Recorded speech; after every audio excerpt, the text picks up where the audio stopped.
Physics पे ध्यान देना शुरू करो, वरना ध्यान रखना तुम्हारा अंगूर कोई लंगूर खा जाएगा। ऑफ कोर्स बॉडी भी अच्छी बनेगी तुम्हारी, और जो अभी तुम्हें चूहा कहकर तुम्हारा मजाक उड़ाकर भाग जाती थी, हो सकता है वहाँ भी तुम्हारा चांस बन जाए। हेलो गाइस, आज हम लेकर आए हैं वेक्टर क्लास 11 फिजिक्स का लेक्चर नंबर 4 आपके अपने चैनल फिजिक्स टर्मिनल पर। इस चैनल पर हम आपको जी मेंस प्लस एडवांस की कंप्लीट तैयारी कराएंगे। ठीक है, आज के लेक्चर में पहले लेक्चर हमने जो किया था, लेक्चर नंबर 1 में हमने सिर्फ इंट्रोडक्शन ऑफ वेक्टर किया था, वेक्टर के बारे में सीखा था, वेक्टर के फंडामेंटल क्लियर किए थे। सेकंड लेक्चर में हमने geometrical method of vector addition किया था। थर्ड लेक्चर में हमने analytical method of vector addition किया था। आज के इस लेक्चर में जो कि है हमारा लेक्चर नंबर 4, इसमें हम वेक्टर एडिशन यानी जियोमेट्रिकल मेथड और एनालिटिकल मेथड दोनों ही मेथड पर हम सिर्फ प्रैक्टिस प्रॉब्लम ही करेंगे। प्रैक्टिस प्रॉब्लम हमने geometrical method of vector addition या analytical method of vector addition किया था, उसमें भी की थी। आज हम क्या करेंगे, इसमें भी प्रैक्टिस प्रॉब्लम ही करेंगे। उसको क्या था कि लेक्चर की लेंथ ज़्यादा हो रही थी, ज़्यादा लंबी ड्यूरेशन का वीडियो बन रहा था, इस वजह से प्रैक्टिस प्रॉब्लम बहुत ज़्यादा हम करा नहीं पाए थे और अच्छी प्रैक्टिस प्रॉब्लम टेकअप भी नहीं कर पाए थे। आज के वैसे थी, उसमें भी अच्छी प्रॉब्लम्स थी, उसमें भी मेंस के लेवल की प्रॉब्लम कराई गई हैं मैंने, लेकिन आज क्या है ज़्यादा ही प्रैक्टिस प्रॉब्लम हो जाएंगी। ठीक है, उसमें ऐसी थी 8-9 प्रॉब्लम कराई थी, मैं करा पाया था पहले lecture geometrical method of vector addition में। दूसरे में भी करीब 6-7 ही करा पाए थे प्रैक्टिस प्रॉब्लम। आज उम्मीद है कि हम 15-20 प्रैक्टिस प्रॉब्लम हम इसमें कर लेंगे। ठीक है, जिससे कि क्या होगा, ज़्यादा प्रैक्टिस प्रॉब्लम करने से तुम्हारा एक तो कॉन्सेप्ट स्ट्रॉन्ग होगा, क्योंकि प्रैक्टिस प्रॉब्लम करने से ही जितने ज़्यादा न्यूमेरिकल्स हम कर लेते हैं उतना ही हमारा कॉन्सेप्ट स्ट्रॉन्ग होता है फिजिक्स में। ठीक है, दूसरा आपका कॉन्फिडेंस भी बूस्ट अप होगा कि हाँ, हम जी मेंस के लेवल के सवाल हम कर सकते हैं, हम मेंस के एग्ज़ाम में बैठने लायक हैं, हम ये कंपटीशन क्रैक कर सकते हैं। तो इससे आपका कॉन्फिडेंस भी बूस्ट अप होगा। इसलिए हमारे साथ ये लेक्चर पूरा देखें।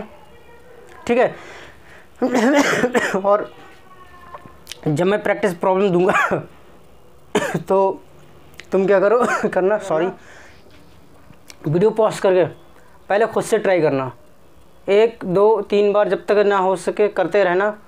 फिर तुम्हें लग रहा है कि हाँ नहीं हो पा रहा है तो वीडियो प्ले करके उसका सॉल्यूशन देखना, फिर वीडियो पॉज करके फिर खुद से करना उसका सॉल्व। ठीक है, ये ऐसा नहीं कि वीडियो सॉल्यूशन देखा और उसका कॉपी करने बैठेगा, नहीं, कॉपी मत करना। बेहतर सजेशन यही रहेगा कि अगर नहीं हो पा रहा है तो वीडियो पॉज करके उसका वीडियो प्ले करके उसका सॉल्यूशन देखें, सॉल्यूशन देखने के बाद वीडियो को पॉज करें फिर खुद से करें। ये सबसे बेहतर तरीका होता है किसी भी क्वेश्चन को करने का, अगर नहीं हो पा रहा है। इससे तुम्हारा कॉन्फिडेंस बूस्ट अप हो जाएगा। ठीक है, तो चलिए शुरू करते हैं आज के लेक्चर। तो आज की हमारी प्रैक्टिस प्रॉब्लम नंबर 1 है, लिखा हुआ है, मैं यहाँ बता देता हूँ तुम लोगों को कि किसी पार्टिकल या किसी बॉडी पर 3 फोर्स 50 न्यूटन, 30 न्यूटन और 15 न्यूटन, 50, 30 और 15, ये 3 फोर्स किसी बॉडी पर एक्ट कर रहे हैं। तो बॉडी बताइए रेस्ट पर होगी, ऑप्शन ए बॉडी रेस्ट पर होगी, मूविंग विद यूनिफॉर्म वेलोसिटी के साथ मूव कर रही है, इन इक्विलिब्रियम का मतलब है कि नेट फोर्स वहाँ पर 0 होगा, नेट फोर्स 0 होगा, या फिर मूविंग विद एन एक्सीलरेशन या किसी एक्सीलरेशन के साथ मूव कर रही है। वीडियो पॉज करो और अपने आप करो इस सवाल को, क्या होगा इसका आंसर। चलिए मैं करता हूँ इसे। देखो,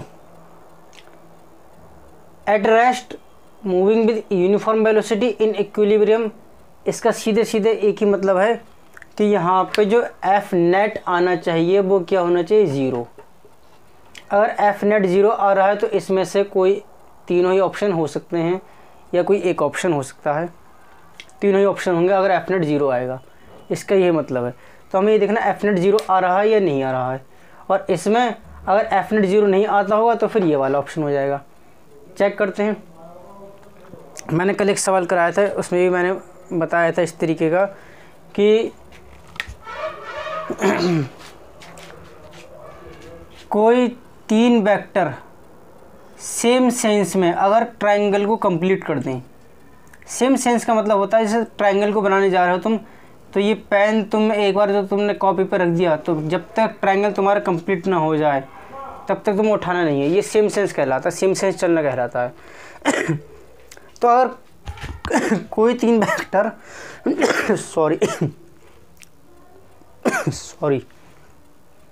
कोई 3 वेक्टर अगर ट्रायंगल को सेम सेंस में कंप्लीट कर दें तो उनका रिजल्टेंट जो होता है वो 0 आ जाता है। ठीक है, तो अब हमें ये देखना है, एक कॉन्सेप्ट तो ये है, दूसरी चीज़ हमें ये देखना अब यहाँ पर कि ट्रायंगल बन रहा है नहीं बन रहा है। अगर ट्रायंगल बनता हुआ तो इनमें से कुछ हो सकता है, ट्रायंगल नहीं बनता हुआ तो ये वाला हो जाएगा हमारा। बस अब हमें ये देखना ट्रायंगल बन रहा है नहीं बन रहा है। तो ट्रायंगल बनने के लिए एक कंडीशन और कल बताई थी मैंने, और तुम पढ़कर भी आए होगे कि किसी भी 2 साइड का सम हमेशा तीसरी साइड के सम से ज़्यादा होना चाहिए या बराबर होना चाहिए। तो बस ये देख लेते हैं, 50 + 30 कितना है तुम्हारा 80, जो कि तीसरी साइड के सम से ज़्यादा हो गया। तो यहाँ से देखोगे तुम धोखा खा जाओगे कि ट्रायंगल बन रहा है, क्यों हमें सब साइड चेक करना पड़ती हैं। तो अब यहाँ देखो 30 + 15 कितना हो गया 45। 45 जो है 50 से कम है। ठीक है, यानी यहाँ पर एफ नेट 0 नहीं होगा, बल्कि एफ नेट समथिंग कुछ ना कुछ होगा ज़रूर, चाहे वो कुछ भी हो लेकिन होगा ज़रूर। ठीक है, जब ये ऐसा होगा एफ नेट होगा तो फिर एफ नेट जब अगर एफ नेट है कि ट्रायंगल नहीं बन पा रहा है तो रिजल्टेंट 0 आने की पॉसिबिलिटीज़ ख़त्म।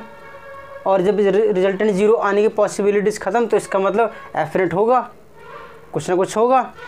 और जब होगा तो बॉडी फिर क्या करेगी, एक्सीलरेशन के साथ मूव करेगी। तो यहाँ ऑप्शन हो गया ऑप्शन नंबर डी। ठीक है, कॉन्सेप्चुअल क्वेश्चन था ये, अच्छा सवाल था। अगर किसी को नोट करना है तो ये क्वेश्चन नोट कर सकता है, क्योंकि मैंने इस क्वेश्चन की आज की लेक्चर की कोई डीपीपी नहीं बनाई है, ना ही कोई डीपीपी दी है। डीपीपी में लेक्चर नंबर 2 और लेक्चर नंबर 3 की ऑलरेडी अपने टेलीग्राम चैनल पर अपलोड कर दिया है। उसका लिंक मैंने पिछली वीडियो को डिस्क्रिप्शन में भी था, आज भी डिस्क्रिप्शन में दे दिया है मैंने, कि जिन बच्चों को पता नहीं हो वो जाकर वहाँ से डाउनलोड कर लें और डीपीपी को सॉल्व करें। ठीक है, देखो अगला प्रैक्टिस प्रॉब्लम है हमारा, ये भी देखो geometrical method of vector addition पर ही बेस्ड है। क्या है कि 2 वेक्टर पी वेक्टर और क्यू वेक्टर को पैरेललोग्राम की एडजेसेंट साइड्स के रूप में अरेंज कर रखा है। देखो ये पैरेललोग्राम है और पी वेक्टर और क्यू वेक्टर क्या है, इस पैरेललोग्राम की एडजेसेंट साइड्स हैं। तो ये इन एडजेसेंट साइड्स के रूप में अरेंज कर रखा है पी वेक्टर और क्यू वेक्टर को। तो कह रहे हैं बताइए इस डायग्राम के लिए इनमें से कौन सा रिलेशन करेक्ट होगा। Q = R vector plus S vector, R vector = P vector plus Q vector, R vector = P vector plus S vector, S vector = Q vector minus P vector. देखो जो मेंस में तुम्हारे multiple correct answer type question आते हैं जिसमें एक से ज़्यादा आंसर करेक्ट होते हैं, ये उस तरीके का सवाल है। ठीक है, इसमें एक से ज़्यादा आंसर करेक्ट हो सकते हैं, 2 भी हो सकते हैं, 3 भी, 4 भी। खुद अपना दिमाग लड़ाओ इसमें और बताओ। ठीक है, लड़ाओ इसमें दिमाग। क्रश को इम्प्रेस करने के लिए तो बहुत दिमाग लड़ाते हो, अब इसमें भी दिमाग लड़ाओ ज़रा। देखो मैं कराता हूँ, ज़रा ठहरो ज़रा। Parallelogram method of vector addition क्या कहता है कि जब अगर हम किन्हीं 2 वेक्टर को पैरेललोग्राम की 2 एडजेसेंट साइड्स के रूप में अरेंज कर दें तो वो डायगोनल जो इन दोनों वेक्टर के कॉमन पॉइंट ऑफ ज्वाइंट से निकलता हो वो वेक्टर इन दोनों के वेक्टर सम को शो करता है। तो देखो ये P vector Q vector parallelogram की एडजेसेंट साइड्स के रूप में अरेंज है यहाँ पे, पहली चीज़ तो क्लियर। दूसरा देखो आर वेक्टर जो इन दोनों कॉमन पॉइंट ऑफ ज्वाइंट, ये जो पॉइंट है यहाँ दोनों ही पॉइंट, इस पॉइंट पे दोनों ही वेक्टर ज्वाइंट कर रखे गए हैं। तो यहाँ से ये डायगोनल निकल रहा है। ठीक है, तो ये डायगोनल क्या करेगा, इन दोनों वेक्टर के सम को शो करेगा। तो R vector is equal to Q vector plus P vector कहाँ है, दिख रहा है कोई सा ऑप्शन यहाँ पे, R vector is equal to P vector plus Q vector, ये है ऑप्शन बी। तो एक तो ये हो गया। दूसरा क्या होता है इसमें, फिर जो एक डायगोनल तो सम को शो करेगा, फिर जो दूसरा डायगोनल होता है जो ये दूसरा डायगोनल होता है वो इन दोनों वेक्टर के डिफरेंस को शो करता है। तो S vector is equal to Q vector minus के पी वेक्टर डी, इतना सा है बस। पैरेललोग्राम मेथड अगर तुम्हें क्लियर है तो ये सवाल हो जाएगा। जिसको क्लियर नहीं है वो लेक्चर नंबर 2 देख ले पहले, वहाँ मैंने ये डिटेल में करा रखा है, ठीक है। और इस पर बेस्ड काफ़ी सारे क्वेश्चन भी मैंने करा रखे हैं, वहाँ पर काफ़ी सारी प्रैक्टिस प्रॉब्लम दे रखी हैं, ठीक है। करें, ये भी कॉन्सेप्चुअल बेस्ड था, ठीक है। तो प्रैक्टिस प्रॉब्लम नंबर 3 ये जेईई मेंस 2021 में हुआ सवाल है। ये जो मैचिंग लिस्ट सवाल आते हैं ये उस टाइप का सवाल है ये, ठीक है। इसमें लिस्ट फर्स्ट से लिस्ट सेकंड को तुम्हें मैच करना है, ठीक है। तो सी वेक्टर माइनस का ए वेक्टर माइनस का बी वेक्टर इक्वल टू 0, यहाँ पर कुछ कंडीशंस दे रखी हैं और यहाँ पर डायग्राम दे रखे हैं। डायग्राम को देखो और बताओ कौन सी कंडीशन को इन डायग्राम पे वेक्टर एडिशन के रूल लगाओ। Triangle method of vector addition को फॉलो करते हुए इसको सॉल्व करो और देखो कौन सी कंडीशन मैच कर रही है, ठीक है। तो triangle method of vector addition में एक बार फिर बता दूं क्या कहता है कि दो वेक्टर ट्रायंगल की दो साइड के रूप में अरेंज कर दें सेम सेंस में, तो थर्ड साइड ट्रायंगल को क्लोज करते हुए जब थर्ड साइड बनाएंगे हम अपोजिट सेंस में, तो वो साइड इन दोनों वेक्टर का वेक्टर सम को शो करती है। A vector plus B vector हो जाएगा आर वेक्टर या फिर सी वेक्टर या डी वेक्टर, जो सा चाहो वैसे वेक्टर यहाँ तुम दिखा सकते हो। तो ज़रा देखते हैं, सी वेक्टर माइनस का ए वेक्टर माइनस का बी वेक्टर इक्वल टू 0 हो। पहले इस कंडीशन को ज़रा हम सॉल्व करते हैं। ज़रा मैं यहाँ अलग लिखता हूँ, C vector minus A vector minus का B vector is equal to 0। और अगर मैं ये सारे चीज़ें minus A vector minus B vector उस साइड में ले जाऊँ RHS में, तो ये क्या हो जाएंगी, ए वेक्टर प्लस बी वेक्टर, यानी कि ट्रायंगल के दो साइड का सम तीसरी साइड के ज़रिए दिखाया जा रहा है। ए वेक्टर बी वेक्टर का ए और बी वेक्टर के सम को सी वेक्टर के ज़रिए शो किया जा रहा है। देखते हैं इनमें से कौन सा डायग्राम ऐसा है।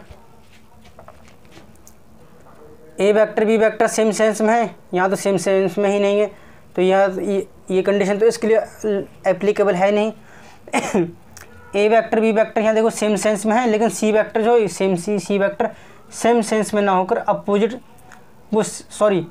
सेंस में ना होकर सेम सेंस में है, तो ये वाली कंडीशन भी एप्लीकेबल नहीं है इधर के लिए।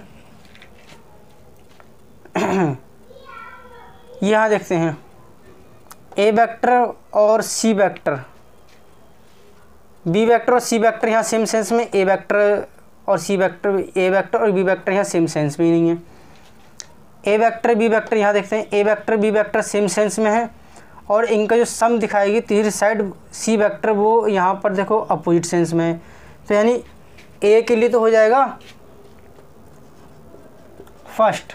अब देखो ए के लिए फर्स्ट, इसमें से जो ऑप्शन दे रखे हैं कहाँ कहाँ पर है, ए के लिए फोर्थ, ए के लिए फोर्थ, यहाँ पर ए के लिए फोर्थ है, यहाँ पर ए के लिए फोर्थ है, तो ये तो अपने आप कैंसिल आउट हो जाते हैं। ए के लिए फर्स्ट नहीं आ रहा है, ए के लिए आ रहा है फोर्थ।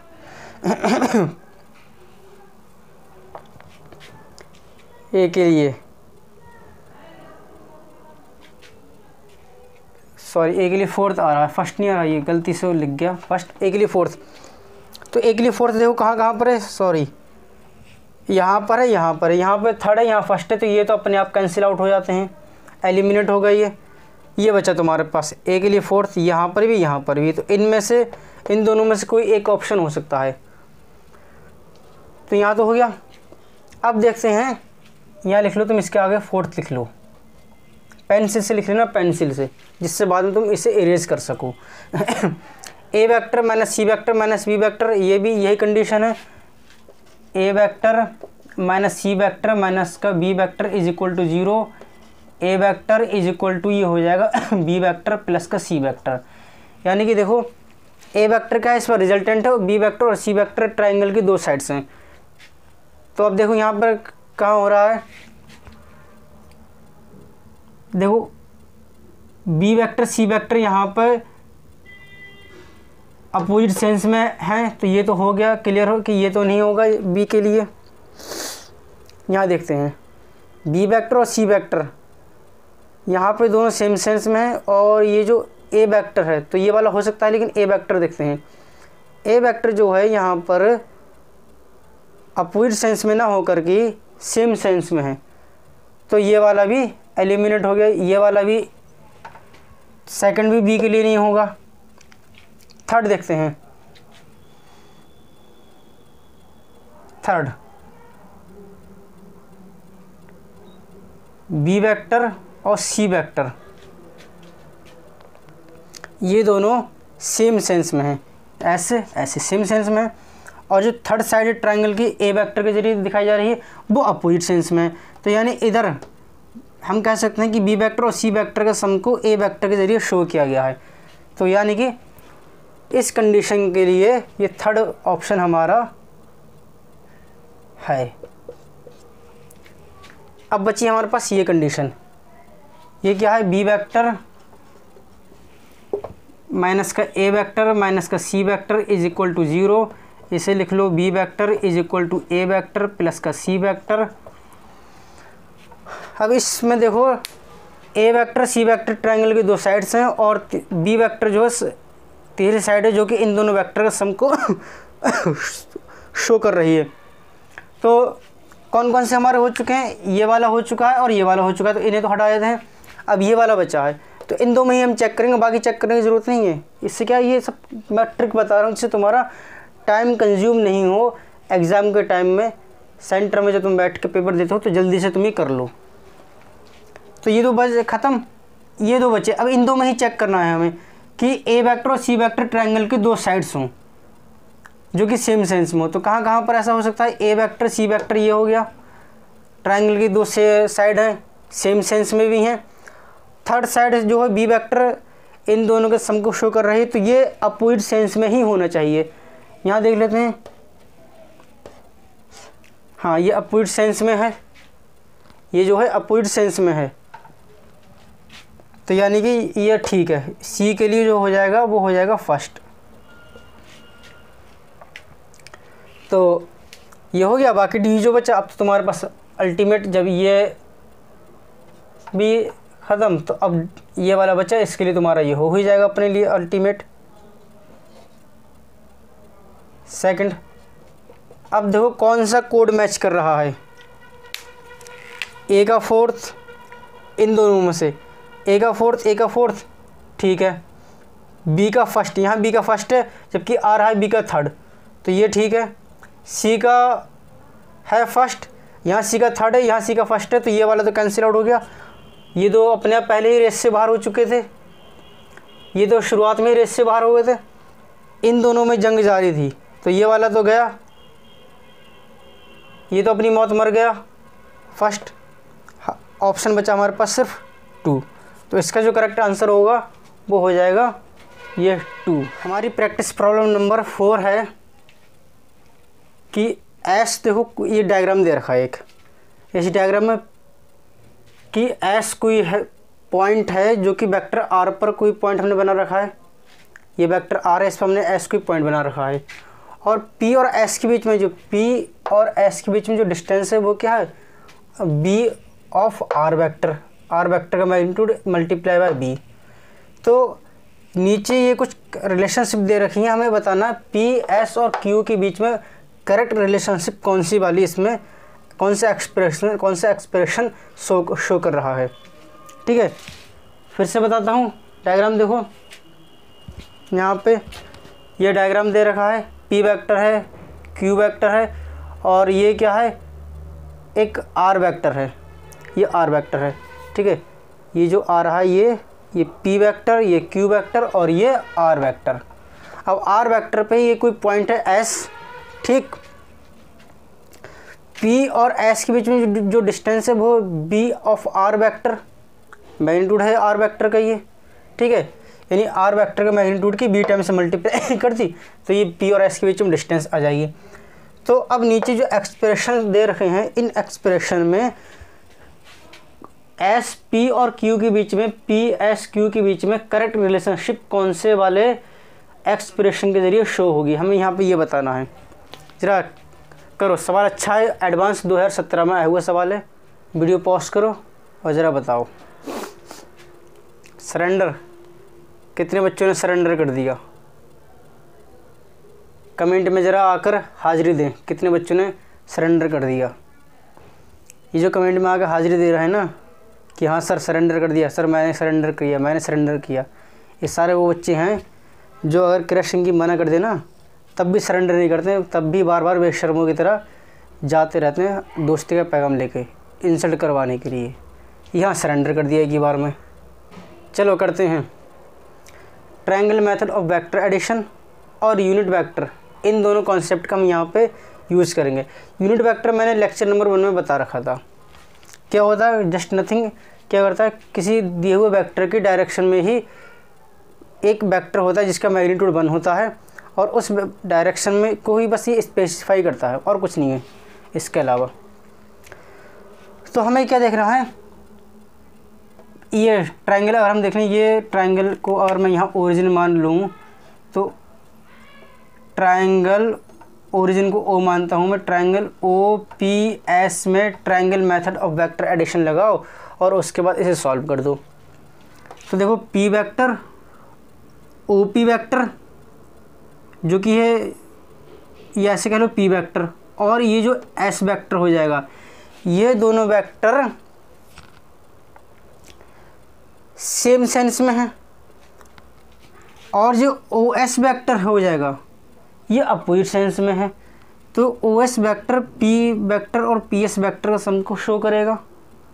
तो ये वेक्टर तो हमारे पास है पी वेक्टर, ठीक है। इसका ये जो ओ एस वेक्टर ये सम हम निकाल लेंगे, बस हमें ज़रूरत है पी एस वेक्टर को निकालना है। पी एस वेक्टर कितना है, तो पी एस वेक्टर कितना, पी एस वेक्टर का ये आर की डायरेक्शन में है, ठीक है।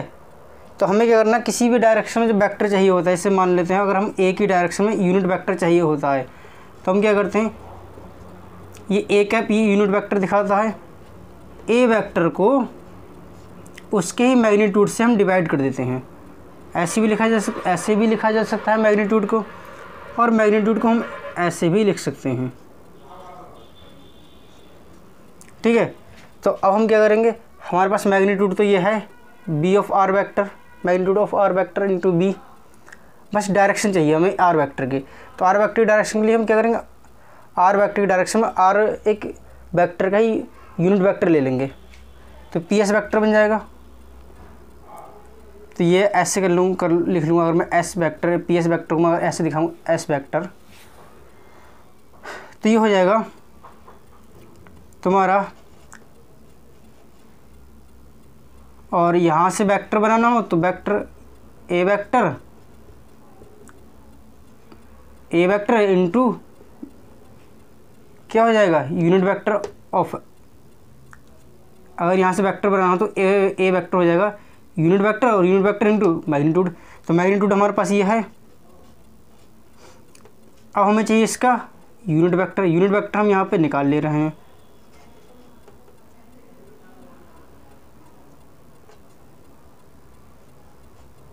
तो देखो इससे ये चीज़ कैंसिल हो गई, ये बचा B of R vector.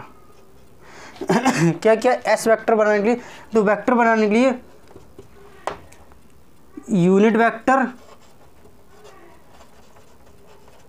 Into magnitude ये चाहिए होता है, ठीक है।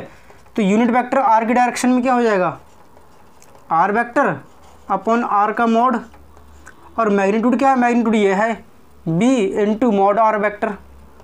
तो b into mod R vector ही हमारे पास आ ही गया। तो मॉड आर वेक्टर से मॉड आर वेक्टर ही cancel, b into R vector बचा। आर वेक्टर की वैल्यू दे रखी Q vector minus P vector. तो यहाँ से एस वेक्टर हो जाएगा हमारे पास, b इंटू आर वेक्टर की वैल्यू क्या है, ये देखो क्यू वेक्टर माइनस का पी वेक्टर। अब ट्रायंगल मेथड यूज़ करो ओ पी एस में, तो एस वेक्टर जो हो जाएगा वो पी वेक्टर प्लस ये जो है तुम्हारा पी एस वेक्टर, ये हो जाएगा। पी को ऐसे ही लिख लो, और पी एस ये क्या आ चुका है तुम्हारा,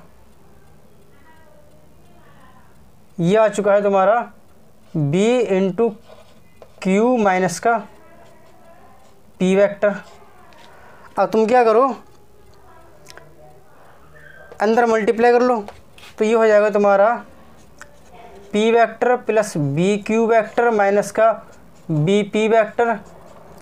अब इस वेक्टर में से, इसमें से और इसमें से तुम क्या करोगे, पी कॉमन ले लो, तो ये हो जाएगा तुम्हारा 1 माइनस का B into P vector plus B of Q vector. ये एस वेक्टर की वैल्यू आ गई। देख लो कौन सा वाला ऑप्शन मैच कर रहा है। ऑप्शन नंबर सी, यही इसका आंसर हो जाएगा। ठीक है, एक बार फिर से एक्सप्लेन करता हूँ। हमें इस वाले ट्रायंगल में, मैं दिखा देता हूँ तुम्हें, ये मैंने मिटा दिया।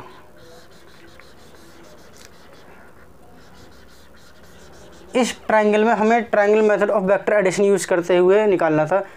ये जो है ये इन दोनों साइड का सम है, तो ये तो हमारे पास दे रखा है, ये निकालना है हमें।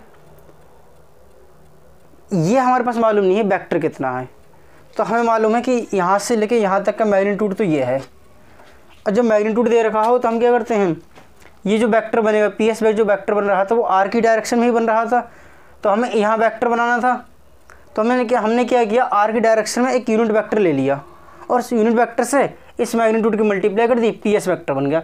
तो अब इस डायरेक्शन में यूनिट वेक्टर क्या है, वो हमने यहाँ पे निकाल लिया। यूनिट वेक्टर निकालने का तरीका मैंने बता चुका हूँ, ये है कि उस वेक्टर को उसके मैग्नीट्यूड से डिवाइड कर दो। जिस भी वेक्टर की डायरेक्शन में हमें यूनिट वेक्टर निकालना है, उस वेक्टर को उसके मैग्नीट्यूड से डिवाइड कर दो, उसकी डायरेक्शन में यूनिट वेक्टर आ जाएगा। वो हमने यहाँ ए वेक्टर निकाल लिए, ए कैप करके, ये मैंने तरीका बताया, ऐसे यूनिट वेक्टर निकालते हैं। यहाँ पे हमने यूनिट वेक्टर निकाल लिया आर की डायरेक्शन में, मैग्नीट्यूड से मल्टीप्लाई कर दी, पी एस वेक्टर हमारे पास ये बन गया। फिर हमने ये किया, फिर तो हमारे पास सिंपल हो गया। अब सवाल हमारा सिंपल हो गया कि triangle method of vector addition use करते हुए हमने यहाँ पे सॉल्व कर लिया। ये हो गया सी। अच्छा सवाल था, सोचने पर मजबूर करेगा, ये अच्छा सवाल था, कॉन्सेप्ट स्ट्रॉन्ग करेगा तुम्हारा। एडवांस का सवाल है कि ए वेक्टर बी वेक्टर ये देखो सेम प्लेन में है, और सी वेक्टर डिफरेंट प्लेन में है, तब A vector plus B vector plus C vector, इन तीनों वेक्टर का सम क्या होगा। Can not be zero, zero नहीं हो सकता।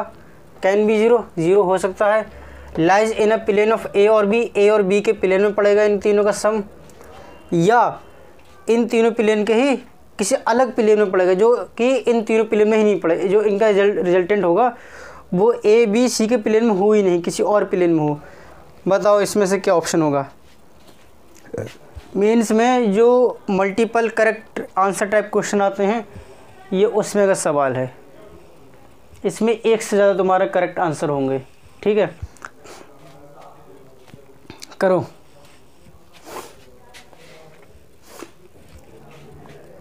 सर पिछले लेक्चर में आपने एक चीज़ बताई थी, क्या पूछो, कि एक ही सिटिंग में पूरा लेक्चर देखो। अब ये लेक्चर तो 2-2 घंटे के होते हैं, 1-1 घंटे का काफ़ी लंबा होता है, हम तो इतना लंबा बैठ नहीं पाते हैं।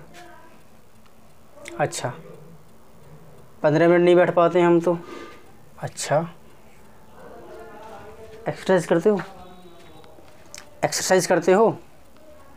नहीं करते हो तो ध्यान रखो एक बात, सबसे पहले रूटीन बनाओ कि सुबह में जल्दी उठो, सोकर सुबह में जल्दी उठा करो, सनराइज से पहले उठ जाया करो सोकर, और उसके बाद अपना डेली रूटीन वर्क करने के बाद डेली या तो तुम 4-5 किलोमीटर रनिंग करो, या फिर जिम जाओ, जिम चले जाओ, जिम ज्वाइन कर लो। यही टाइम तो है तुम्हारा बॉडी बिल्डिंग का। अब नहीं बना पाए तो कब कर पाओगे, फिर कभी नहीं बना पाओगे ज़िंदगी में, ये ध्यान रखना। ये बेस्ट टाइम है बॉडी बिल्डिंग का। तो जिम चले जाओ सुबह में, या शाम में चले जाओ, जैसे भी तुम्हारा टाइम फ्री हो। रनिंग कर लो सुबह में या शाम में, जैसे भी फ्री हो तुम। या फिर नहीं कर पा रहे हो, घर पे ही कुछ मत करो, सिर्फ पुशअप कर लो। शुरुआत करो 4-5 जितने भी पुशअप लग सकें उतनों से करो। धीरे धीरे रूटीन बढ़ाते चले जाओ अपनी पुशअप की, और 100 पे ले जाकर तुम इसे कम से कम 100 पर 1 महीने के अंदर अंदर तुम्हें इसकी प्रैक्टिस कर लेनी है। एक बार में नहीं लगेंगे 100, मुझे मालूम है। धीरे धीरे एक बार में 15, फिर 10, फिर 8, इस तरीके से करते करते तुम्हें चाहे 10 बार में लगे या 15 बार में लगे, लेकिन पूरे 100 पुशअप करना है तुम्हें, ठीक है। इससे क्या होगा, तुम्हारा एक्सरसाइज होगी, अच्छा लगेगा तुम्हें। या फिर तुम क्या कर सकते हो, ब्रिक ईंट जो होती है, ईंट वगैरह लेकर, पत्थर वगैरह लेकर, बोलते हैं बाइसेप्स, हाँ, इनकी पर एक्सरसाइज करो तुम इससे क्या होगा, तुम्हारा जब एक्सरसाइज करोगे तो तुम देखना ऑटोमेटिक तरीके से तुम बैठने लगोगे। तुम्हें जब इंसान लेटता है ना, तो उसकी ये पीठ में यहाँ दर्द होने लगता है, ये बैक में, ठीक है, ये इतना भी हिस्से में दर्द होने लगता है, इसी वजह से वो बैठ भी नहीं पाता है। तो जब तुम एक्सरसाइज करोगे तो यहाँ से ये जो दर्द है तुम्हारा, ये दर्द सब खत्म होगा और तुम्हारी बॉडी में एनर्जी आएगी, और जब एनर्जी आएगी तो तुम देखना अच्छी तरीके से बैठ सकोगे तुम। तो एक्सरसाइज ज़रूर करो। ये ध्यान रखना, बड़ी बड़ी पर्सनैलिटी, जितनी भी बड़ी बड़ी पर्सनैलिटीज़ हैं, चाहे वो तुम्हारे शोबिज़ की फील्ड में हो, गेम्स की, स्पोर्ट्स की फील्ड में हो, या बिजनेस की फील्ड में हो, या पॉलिटिशियन हो, तुम देखना ये सारे अपने इनके रूटीन में क्या होता है, एक्सरसाइज ज़रूर करते हैं। तो तुम एक्सरसाइज ज़रूर किया करो, ठीक है। चलो इस सवाल को करते हैं। कहना ए और बी सेम प्लेन में है। अगर ये चीज़ें मानोगे, तुम देखना तुम्हारी पढ़ाई की जो हैबिट है, ज़्यादा लंबी सिटिंग निकाल सकोगे तुम, ज़्यादा देर तक बैठ के पढ़ सकोगे, रूटीन बढ़ जाएगी तुम्हारी, फ़ायदा मिलेगा तुम्हें। ऑफ कोर्स बॉडी भी अच्छी बनेगी तुम्हारी, और जो अभी तुम्हें चूहा कहकर तुम्हारा मजाक उड़ाकर भाग जाती थी, हो सकता है वहाँ भी तुम्हारा चांस बन जाए। ये एक्स्ट्रा बेनिफिट है। चलो अच्छा, देखो ए और बी सेम प्लेन में है, सी डिफरेंट प्लेन में है, इनका सम मैंने बताया था कल भी अपने लेक्चर में कि अगर 3 वेक्टर डिफरेंट प्लेन में हैं तो उनका सम कभी भी 0 नहीं हो सकता। अगर वो किसी और मतलब 4 वेक्टर हैं तब तो सम उनका 0 हो सकता है, लेकिन 3 वेक्टर हैं तो उनका सम कभी भी 0 नहीं हो सकता अगर वो डिफरेंट प्लेन में है। तो देखो यहाँ पे तीनों वेक्टर, ये 3 वेक्टर, इसमें 2 तो सेम प्लेन में, 1 डिफरेंट प्लेन में, तो ये तीनों वेक्टर ओवरऑल डिफरेंट प्लेन में होंगे, तो इनका सम 0 नहीं हो सकता। एक तो ये हो गया तुम्हारा ऑप्शन। इनका सम क्या होगा, इनका सम भी किसी और प्लेन में पड़ेगा, उसी प्लेन में नहीं पड़ेगा। जरा मैं बना के दिखाता हूँ तुम्हें।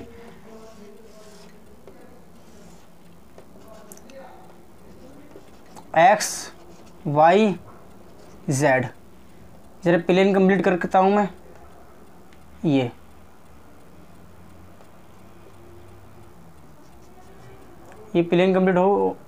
प्लेन कंप्लीट हुआ तुम्हारा ठीक है। एक प्लेन तुम्हारा ये कंप्लीट हो जाएगा।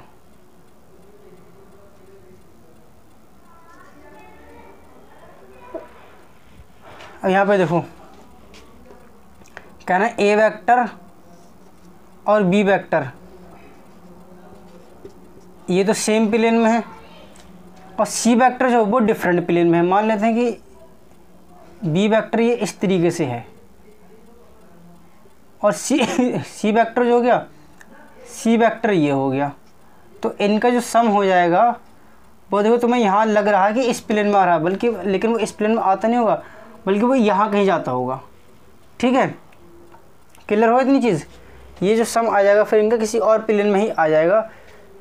तो यहाँ से हम देख के कह सकते हैं कि ये जो है सी वेक्टर, इनका सम किसी और प्लेन में पड़ेगा, इन्हीं प्लेन के बजाय किसी और प्लेन में पड़ेगा।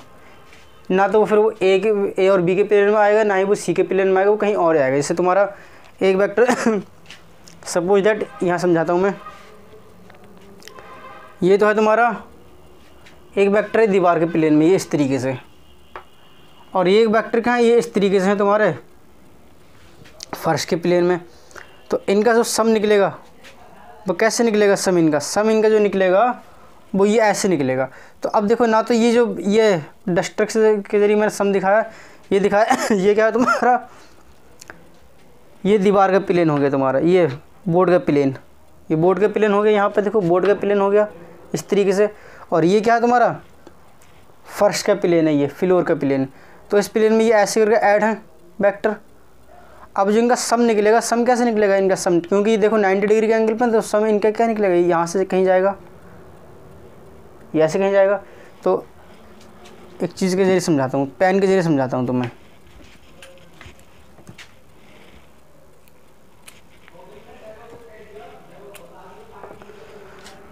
हाँ, यही चीज़ बता रहा था मैं तुम्हें कि अब देखो,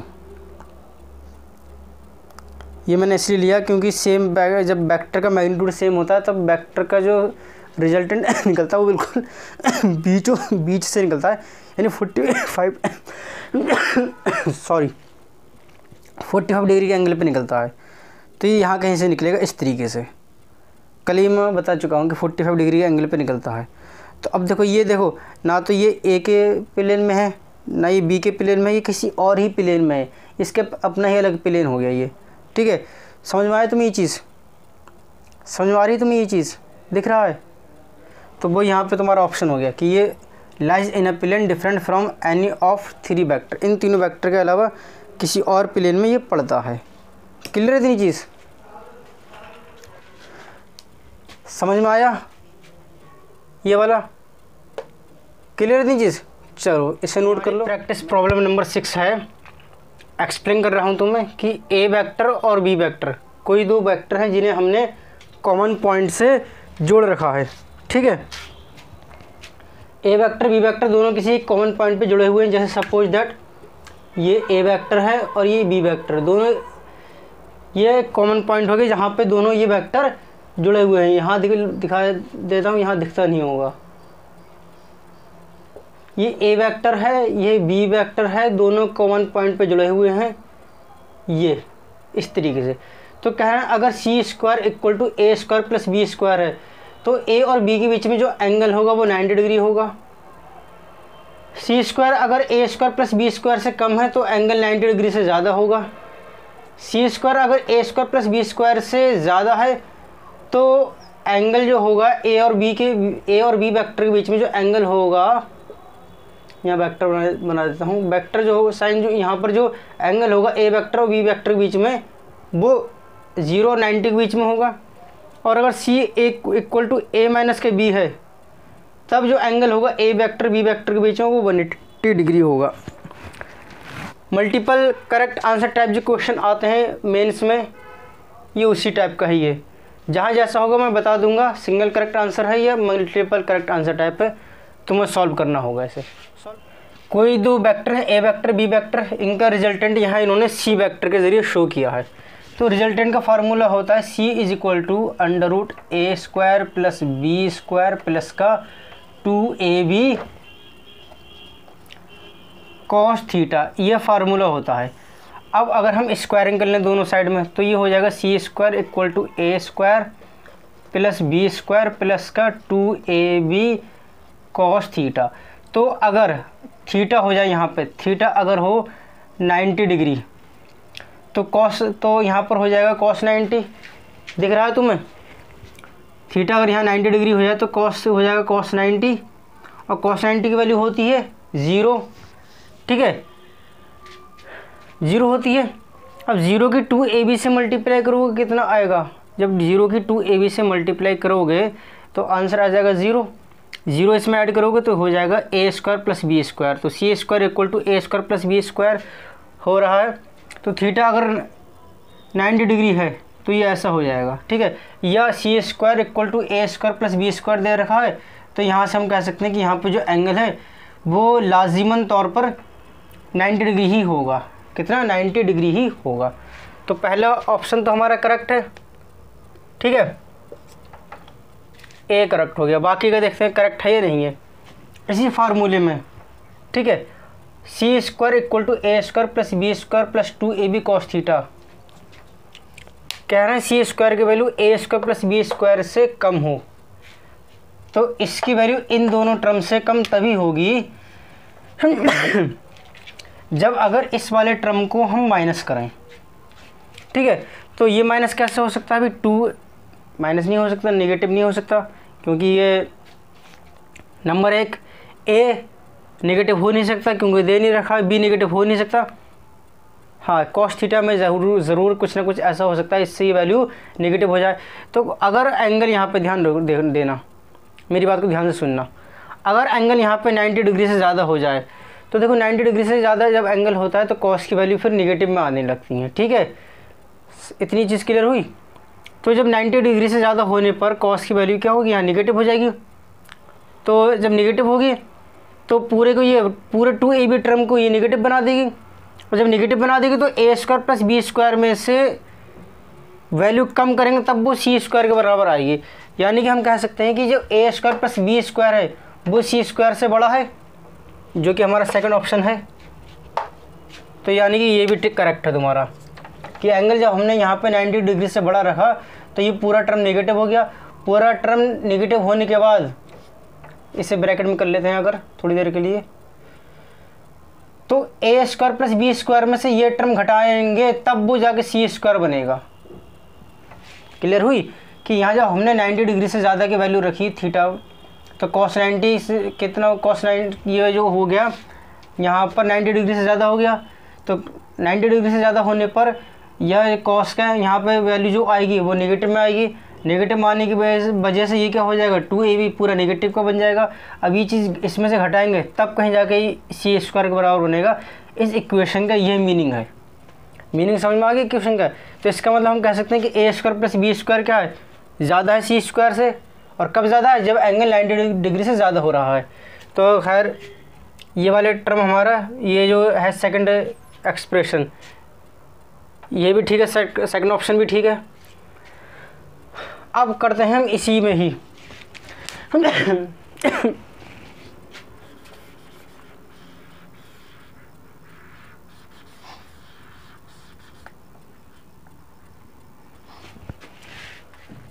देखो, अगर कॉस की वैल्यू, अगर कॉस के लिए एंगल 0 से 90 के बीच में हो, 0 to 90, तब ये फर्स्ट क्वाड्रेंट में पड़ता है। फर्स्ट क्वाड्रेंट में पड़ने पर कॉस की वैल्यू कितनी होती है, पॉजिटिव होती है। कॉस की सारे ही ट्रिग्नोमेट्रिक आइडेंटिटीज़ की वैल्यू पॉजिटिव होती है। ये तुम ट्रिग्नोमेट्री में पढ़ोगे, अभी क्लास 11 में पढ़ोगे तुम ट्रिग्नोमेट्री, तो उसमें तुम वहाँ पर ये सारी चीज़ें पढ़ोगे।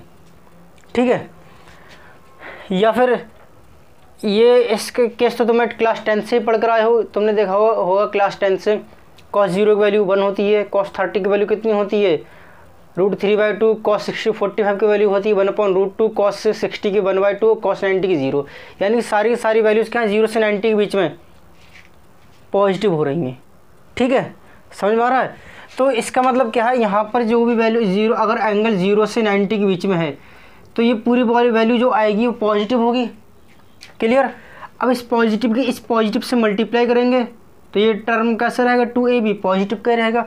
तो ये टर्म जब इसमें a square plus B square में ऐड हो रहा है तब कहीं जाके सी स्क्वायर के बराबर बन रहा है। इस इक्वेशन का मीनिंग अब समझ में आ गया कि यहाँ एंगल 0 से 90 के बीच में रखने पर कॉस ने वैल्यू कैसी यील्ड करी, पॉजिटिव वैल्यू दी।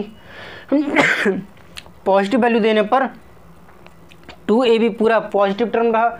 अब इस पूरे पॉजिटिव टर्म को जब तुम इसमें a square plus B square में ऐड करोगे तब कहीं जाके ये सी स्क्वायर के बराबर बनेगा। यानी कि हम कह सकते हैं सी स्क्वायर क्या है, इससे ज़्यादा है।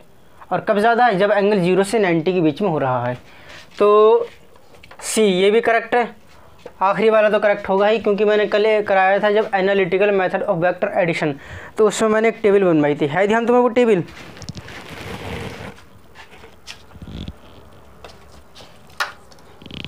सही है। तो वो टेबल तुम्हें याद है याद वो टेबल? उसमें मैंने लिखाया था कि c = a - b कब होगा, जब एंगल 180 डिग्री होगा, बताया था मैंने। और यहाँ मैंने बाकायदा प्रूफ भी करके दिखाया था कि जब एंगल 180 डिग्री हो जाता है तो ये c = a - b हो जाता है। कैसे होगा फिर से बता देता हूँ मैं। थीटा की जगह पर रखो 180, तो ये हो जाएगा cos 180। cos 180 की वैल्यू होती है -1, तो -1 की जब 2ab से मल्टीप्लाई करोगे तो कितना हो जाएगा, ये a square plus B square minus का 2ab। ये बन रही है एक आइडेंटिटी, a माइनस बी का होल स्क्वायर बाई आइडेंटिटी।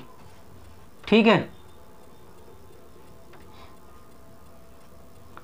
दोनों साइड में पावर सेम है तो उनके बेस भी सेम होगा, तो C equal to A minus का B, यानी कि इसमें करेक्ट ऑप्शन डी भी करेक्ट ऑप्शन है। तो इसके लिए जो होंगे तुम्हारे A B C D तीनों ही ऑप्शन तुम्हारे करेक्ट होंगे। ठीक है, ज़रा इसे नोट करो, कॉन्सेप्चुअल क्वेश्चन था ये, अच्छा सवाल है ये। कह रहे हैं इसमें कि स्टेटमेंट दे रखा है। पहला स्टेटमेंट है कि F1 फोर्स है जो कि दो force P vector plus Q vector से मिलकर बना है। F2 दूसरा फोर्स है जो कि P vector minus Q vector से मिलकर बना है, और ये P वेक्टर Q वेक्टर आपस में परपेंडिकुलर हैं एक दूसरे के।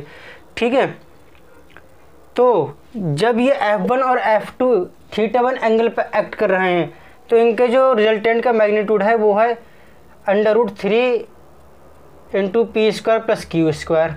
और जब यही फोर्स F1 और F2 θ2 एंगल पर एक्ट कर रहे हैं, यानी इनके बीच में जब एंगल θ2 हो जाता है, तब जो ये नेट फोर्स होता है, तब इनके बीच में जो नेट फोर्स है वो है √2 into P square plus Q square. Second statement है कि इस सिचुएशन में, जो ऊपर सिचुएशन शो की गई है, इस सिचुएशन में θ1 60 डिग्री है, θ2 90 डिग्री है। अब ये स्टेटमेंट की ऊपर जो स्टेटमेंट दिए, इस स्टेटमेंट के लाइट में, इस स्टेटमेंट में के हिसाब से तुम्हें ये सारी चीज़, ये ऑप्शन दे रखे हैं, चूज़ करना कौन सा ऑप्शन करेक्ट है। कि statement first is false but second is true, पहला फॉल्स है लेकिन सेकंड ट्रू है। दोनों ही स्टेटमेंट, फर्स्ट और सेकंड दोनों ही स्टेटमेंट फॉल्स हैं। आखिरी में ये सी ऑप्शन क्या है कि दोनों ही स्टेटमेंट ट्रू है, ये भी ट्रू है और ये भी ट्रू है। लास्ट ये है कि पहला ट्रू है बट सेकंड फॉल्स है। ट्राई करो जरा जल्दी से।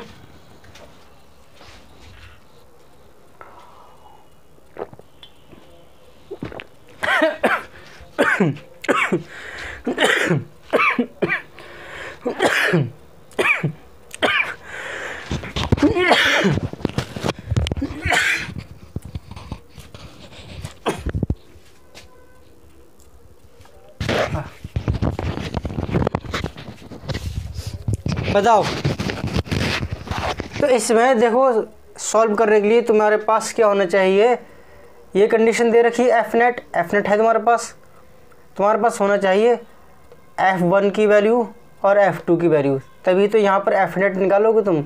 तो F1 की वैल्यू कैसे निकालोगे, P वेक्टर, यहाँ F1 क्या है, इन दोनों वेक्टर को ऐड करके F वेक्टर बना है, F1 वेक्टर बना है। P vector plus Q vector को ऐड करने पर F1 वेक्टर बना है। तो इन दो वेक्टर को ऐड कर लो और F1 की वैल्यू निकाल लो। तो F1 कितना हो जाएगा, यहाँ पे एंगल कितना डिग्री है, P और Q के बीच में दे रखा है, एंगल P और Q के बीच में, P वेक्टर जो है Q वेक्टर के परपेंडिकुलर है, यानी इनके बीच में एंगल 90 डिग्री है। और जब एंगल 90 डिग्री होता है तब सम आता है √P square plus Q square. इस तरीके से दो वेक्टर का स्क्वायर, मैग्नीट्यूड के स्क्वायर का सम करके रूट ले लेंगे, यही रिजल्टेंट का मैग्नीट्यूड हो जाएगा। ये F1 हो गया। और F2 क्या होगा, F2 भी यही हो जाएगा √P स्क्वायर माइनस का Q स्क्वायर। ये स्पेशल ऐसी कंडीशन है 90 डिग्री वाली, ये 90 डिग्री वाली स्पेशल ऐसी कंडीशन है कि जब दो वेक्टर का सम और डिफरेंस बराबर होता है। ठीक है, ये ध्यान रखना। ये नीट के बच्चे, जो बच्चे नीट के लिए देख रहे हैं वो ध्यान रखें, ये जो क्वेश्चन है ये बहुत बार पूछा गया नीट में कि किस एंगल में बताओ वेक्टर का सम और डिफरेंस बराबर होगा। इस तरीके से पूछा जाता है, बहुत पूछा जाता है, ये घुमा फिरा के पूछा जाता है, कॉन्सेप्ट यही रहता है। ठीक है, तो चलो यहाँ अब क्या करते हैं, हमें एफ नेट निकालना है। यहाँ पर एफ नेट क्या होगा, F1 स्क्वायर, फार्मूला क्या होता है, एफ नेट का फार्मूला हो जाएगा तुम्हारा, ये एफ नेट का फार्मूला होगा F1 square plus F2 square plus का 2 into F1 F2 cos theta, ये हो जाएगा। तो F1 का स्क्वायर करेंगे, F1 क्या है, ये √P square plus Q square, तो इसके जब स्क्वायर करेंगे तो ये आ जाएगा P square plus Q square, क्योंकि इसके ऊपर स्क्वायर करेंगे ना हम, F1 का स्क्वायर करेंगे तो हम इसके ऊपर स्क्वायर करेंगे, तो ये आ जाएगा। ठीक है, और F2 का स्क्वायर करेंगे तो F2 भी है ये, तो अगेन ये हो जाएगा P square plus Q square plus 2। अब F1 F2 की मल्टीप्लाई करेंगे तो F1 ये है, F2 ये, इनकी मल्टीप्लाई करेंगे तो मल्टीप्लाई करने पर जब बेस सेम होते हैं पावर ऐड हो जाती है, a की पावर m इंटू ए की पावर n, ये बेस सेम हो तो क्या हो जाता है a की power m plus n। Class 8 में पढ़ा होगा मैथमेटिक्स में, तो वही यहाँ पर भी होगा। ये पावर 1/2 है, ये पावर 1/2 है, तो 1/2 ऐड हो जाएगा तो ये हो जाएगा 2 of P square Q square और ये हो जाएगा कॉस थीटा। ठीक है, P square plus P square 2p square, Q square plus Q square 2q square, या इसकी मल्टीप्लाई करो तुम तो ये हो जाएगा कितना 2p square cos theta plus 2q square cos theta. ठीक है, इतनी बात समझ में आ रही है? या ध्यान इना मिना टीना की तरफ ध्यान है, यहाँ ध्यान दो। 2p स्क्वायर और 2p स्क्वायर कॉस थीटा में से तुम क्या करो 2p स्क्वायर कॉमन ले लो, बचेगा 1 plus cos theta. 2q square plus 2q square cos theta में से 2q स्क्वायर कॉमन ले लो, बचेगा यहाँ भी 1 प्लस कॉस थीटा। अब क्या करो तुम 1 प्लस कॉस थीटा कॉमन ले लो तो ये हो जाएगा 2p square plus 2q square, या 2 भी यहाँ से कॉमन लोगे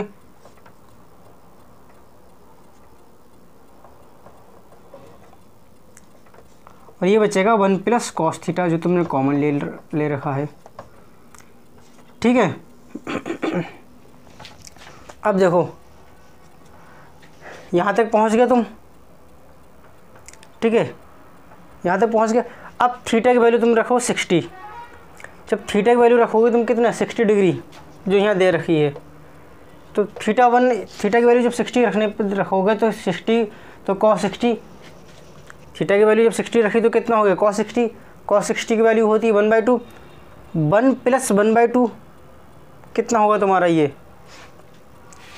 हो जाएगा तुम्हारा 2 into P square plus Q square into 1 plus 1/2। और ये मैं मिटा देता हूँ, ये लिखा है जी 2021। ये तो अब तक तो तुमने देख लिया होगा कि जी कहीं सवाल है ये। 2 बन जा 2 प्लस 1 कितना हो गया 3, और 2 से ये डिवाइड तो 3 of P square plus Q square. सही है, थीटा 1 60 डिग्री। अब सेकंड का एक क्या है कि थीटा 2 और 90 रखो यहाँ पर तो कितना हो जाएगा cos 90 की वैल्यू 0, 1 में 0 ऐड करा 1 रहा, 1 की इससे मल्टीप्लाई करो तुम्हारा क्या आंसर आ जाएगा, यही आ जाएगा। यानी थीटा 1 60 डिग्री, थीटा 2 90 डिग्री है। तो कह सकते हैं स्टेटमेंट फर्स्ट भी ट्रू है और स्टेटमेंट सेकंड भी ट्रू है। कौन सा ऑप्शन है इसमें, सी इसका करेक्ट आंसर हो जाएगा ये। ठीक है, अच्छा सवाल है। तो वेक्टर चैप्टर में से जेईई मेंस में हाल फिलहाल में जो सवाल आए हैं बहुत इजी सवाल रहे हैं। पैटर्न उनका जो रहा सवाल क्वेश्चंस का बहुत इजी पैटर्न रहा है, कोई बहुत टफ पे नहीं गए हैं वेक्टर को चैप्टर में से हाल फिलहाल में जेईई मेंस में। मैंने जितने भी पेपर देखे 22 का देखा, पिछले साल का आया हुआ, 23 का देखा, सॉरी 23 का भी तो नहीं हुआ है, हो चुका है 23 का, जब रिकॉर्डिंग हो रही है तो 23 का पेपर हो चुका है, एक पेपर हो चुका है।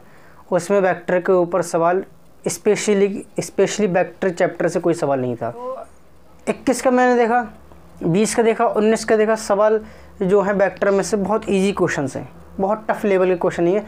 तो वेक्टर में तुम्हें बहुत ज़्यादा परेशान होने की ज़रूरत नहीं है। फिजिक्स में, मैथ में तो खैर टफ होंगे ही, अब वो 12th में तुम जब मैथ पढ़ोगे तो तुम देखोगे। ठीक है, चलिए नोट कर लें इसे। एन फोर्सेस हैं डिफरेंट मैग्नीट्यूड के, उनका रिजल्टेंट 0 है। तो जो n की मिनिमम वैल्यू होगी वो बताना होगी इसमें। यानी इसमें सीधे सीधे ये पूछा कितने लीस्ट नंबर ऑफ वेक्टर चाहिए किसी भी डिफरेंट मैग्नीट्यूड के कि जिससे उनका रिजल्टेंट 0 हो। बताओ, करो ज़रा ट्राई से। तुम लोग वीडियो पॉज करके खुद से ट्राई किया करो। मैं कितनी बार ऐसे रिपीट करूं इस बात को? बार बार बताना पड़ेगा? बच्चे हो क्या जो तुम्हें बार बार बताना पड़ेगा? चलो करो खुद से ट्राई से, आलसी कहीं के। बस पकाए चाहिए, कोई फाइट नहीं मारना चाहते हैं। क्रश के सामने तो बहुत फाइट मारते हो, एक पैर पे स्कूटी बाइक नचाते हो, नहीं नाचती फिर भी ज़बरदस्ती कोशिश करते हो। यहाँ भी करो ना वैसी कोशिश, यहाँ भी करो करो कोशिश यहाँ पे, होगा क्यों नहीं? बच के कहाँ जाएगा, सब यहाँ होगा। चलो मैं करता हूँ इसे। कितने क्या करें, अगर n फोर्सेस हैं जो डिफरेंट मैग्नीट्यूड के हैं, इनका रिजल्टेंट 0 है तो मिनिमम वैल्यू ऑफ n कितनी होगी? देखो, अगर ये इनका सम, इनका मैग्नीट्यूड अगर इन्होंने दे रखा होता इक्वल, तो क्या होता है, सिर्फ एक वेक्टर ये होता इस डायरेक्शन में, एक वेक्टर ये होता इस डायरेक्शन में, और ये 0 हो जाता। बट यहाँ दोनों मैग्नीट्यूड डिफरेंट है, सेम नहीं है, तब क्या होगा, एक ये वेक्टर, ठीक है, और दूसरा वेक्टर मान लेते हैं हम ये इस तरीके से है, और तीसरा वेक्टर फिर ये इस तरीके से हो जाएगा क्लोज, ये ट्रायंगल क्लोज हो गया, यहाँ पे 0 आ गया। एक तो ये तरीका है, एक ये तरीका है तुम्हारा, एक वेक्टर ये है, मान लेते हैं ये वेक्टर तुम्हारा 1 न्यूटन का, एक वेक्टर तुम्हारा क्या है, ये है 2 न्यूटन का। अब इसमें से इसे घटाओगे कितना बचेगा तुम्हारा, बचेगा तुम्हारे पास 1 न्यूटन, जो कि होगा इस डायरेक्शन में। तो अब इन तीनों का रिजल्टेंट और इसका रिजल्टेंट कितना है, 1 न्यूटन। अब इन तीनों के सम को न्यूट्रलाइज करने के लिए, 0 करने के लिए हमें एक वेक्टर चाहिए होगा जो कि इसके अपोजिट डायरेक्शन में हो, सेम मैग्नीट्यूड का हो। 1 न्यूटन और इसके अपोजिट डायरेक्शन में है, तो 1 2 3 वेक्टर चाहिए मिनिमम डिफरेंट मैग्नीट्यूड के, जिससे कि उनका सम 0 हो जाए। ध्यान रखना। अगली प्रॉब्लम, ये जी मेंस 2019 में आई है। ये जो सवाल है ये मेंस 2019 का है, ठीक है। यही सवाल था कमोबेश, बस P1 P2 कर P और Q कर दिया था, F1 F2 की जगह P और Q कर दिया था, बाकी सारा सवाल बिल्कुल सेम यही था, ठीक है। क्या है सवाल, समझाता हूँ तुम्हें। कोई दो फोर्सेस हैं F1 F2, F1 है 3 न्यूटन, F1 का जो मैग्नीट्यूड है 3 न्यूटन है, F2 का मैग्नीट्यूड 2 न्यूटन है। को ये दोनों फोर्सेस थीटा एंगल पर एक्ट कर रहे हैं, तो इनका जो बीच का रिजल्टेंट है वो है R। सेकंड उन्होंने क्या कंडीशन दी कि F1 को बढ़ाकर इन्होंने 3 न्यूटन से बढ़ाकर 6 न्यूटन कर दिया, बाकी सारी चीज़ सेम है, तब रिजल्टेंट हो जाता है 2R। हमें थीटा की वैल्यू निकालनी है, थीटा क्या होगा। F1 का मैग्नीट्यूड 3 न्यूटन, F1 का मैग्नीट्यूड 3 न्यूटन, F2 का मैग्नीट्यूड 2 न्यूटन, दोनों थीटा एंगल पर एक्ट कर रहे हैं, रिजल्टेंट है इनके बीच में R। जब इन्होंने F1 को 3 न्यूटन से बढ़ाकर 6 न्यूटन कर दिया, बाकी सारे पैरामीटर सेम रहे, तब रिजल्टेंट हो जाता है 2R। तो एंगल क्या होगा, थीटा, इनके बीच में 30 degree, 60 degree, 90 degree, 120 degree. Try करो जरा इसे। चलो मैं करता हूँ।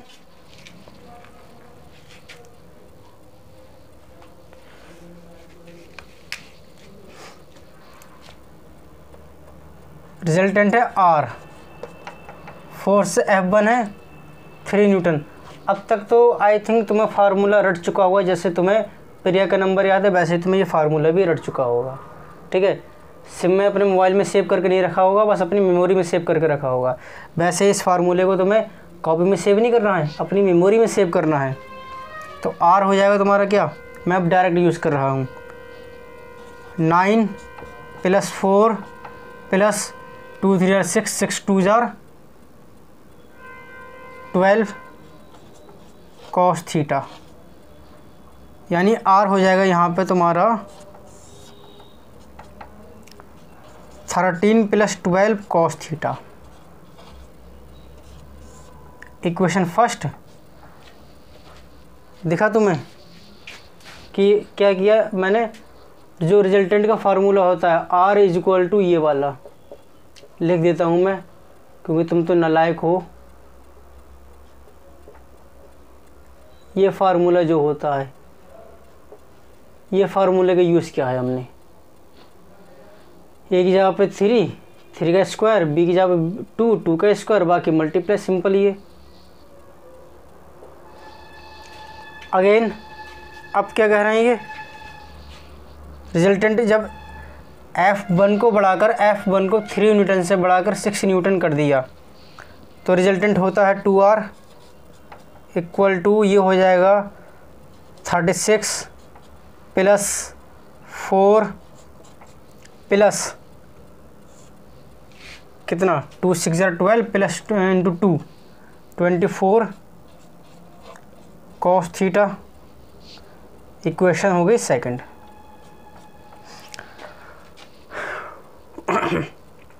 फर्स्ट को सेकंड से डिवाइड कर दो। जब फर्स्ट को सेकंड से डिवाइड करोगे तो क्या आएगा तुम्हारा ये 1/2 = 13 + 12 cos थीटा अपॉन 36 + 40 हो जाएगा ये तो। चलो मैं यहाँ लिख देता हूँ 40, तो ये हो जाएगा 40 + 24 cos theta.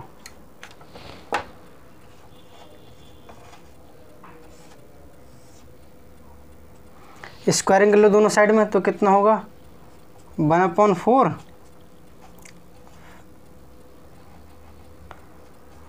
13 + 12 cos theta upon 40 + 24 cos theta. Cross multiply करो तो ये हो जाएगा 40 + 24 cos थीटा, ये हो जाएगा तुम्हारा 52 + 48 cos थीटा।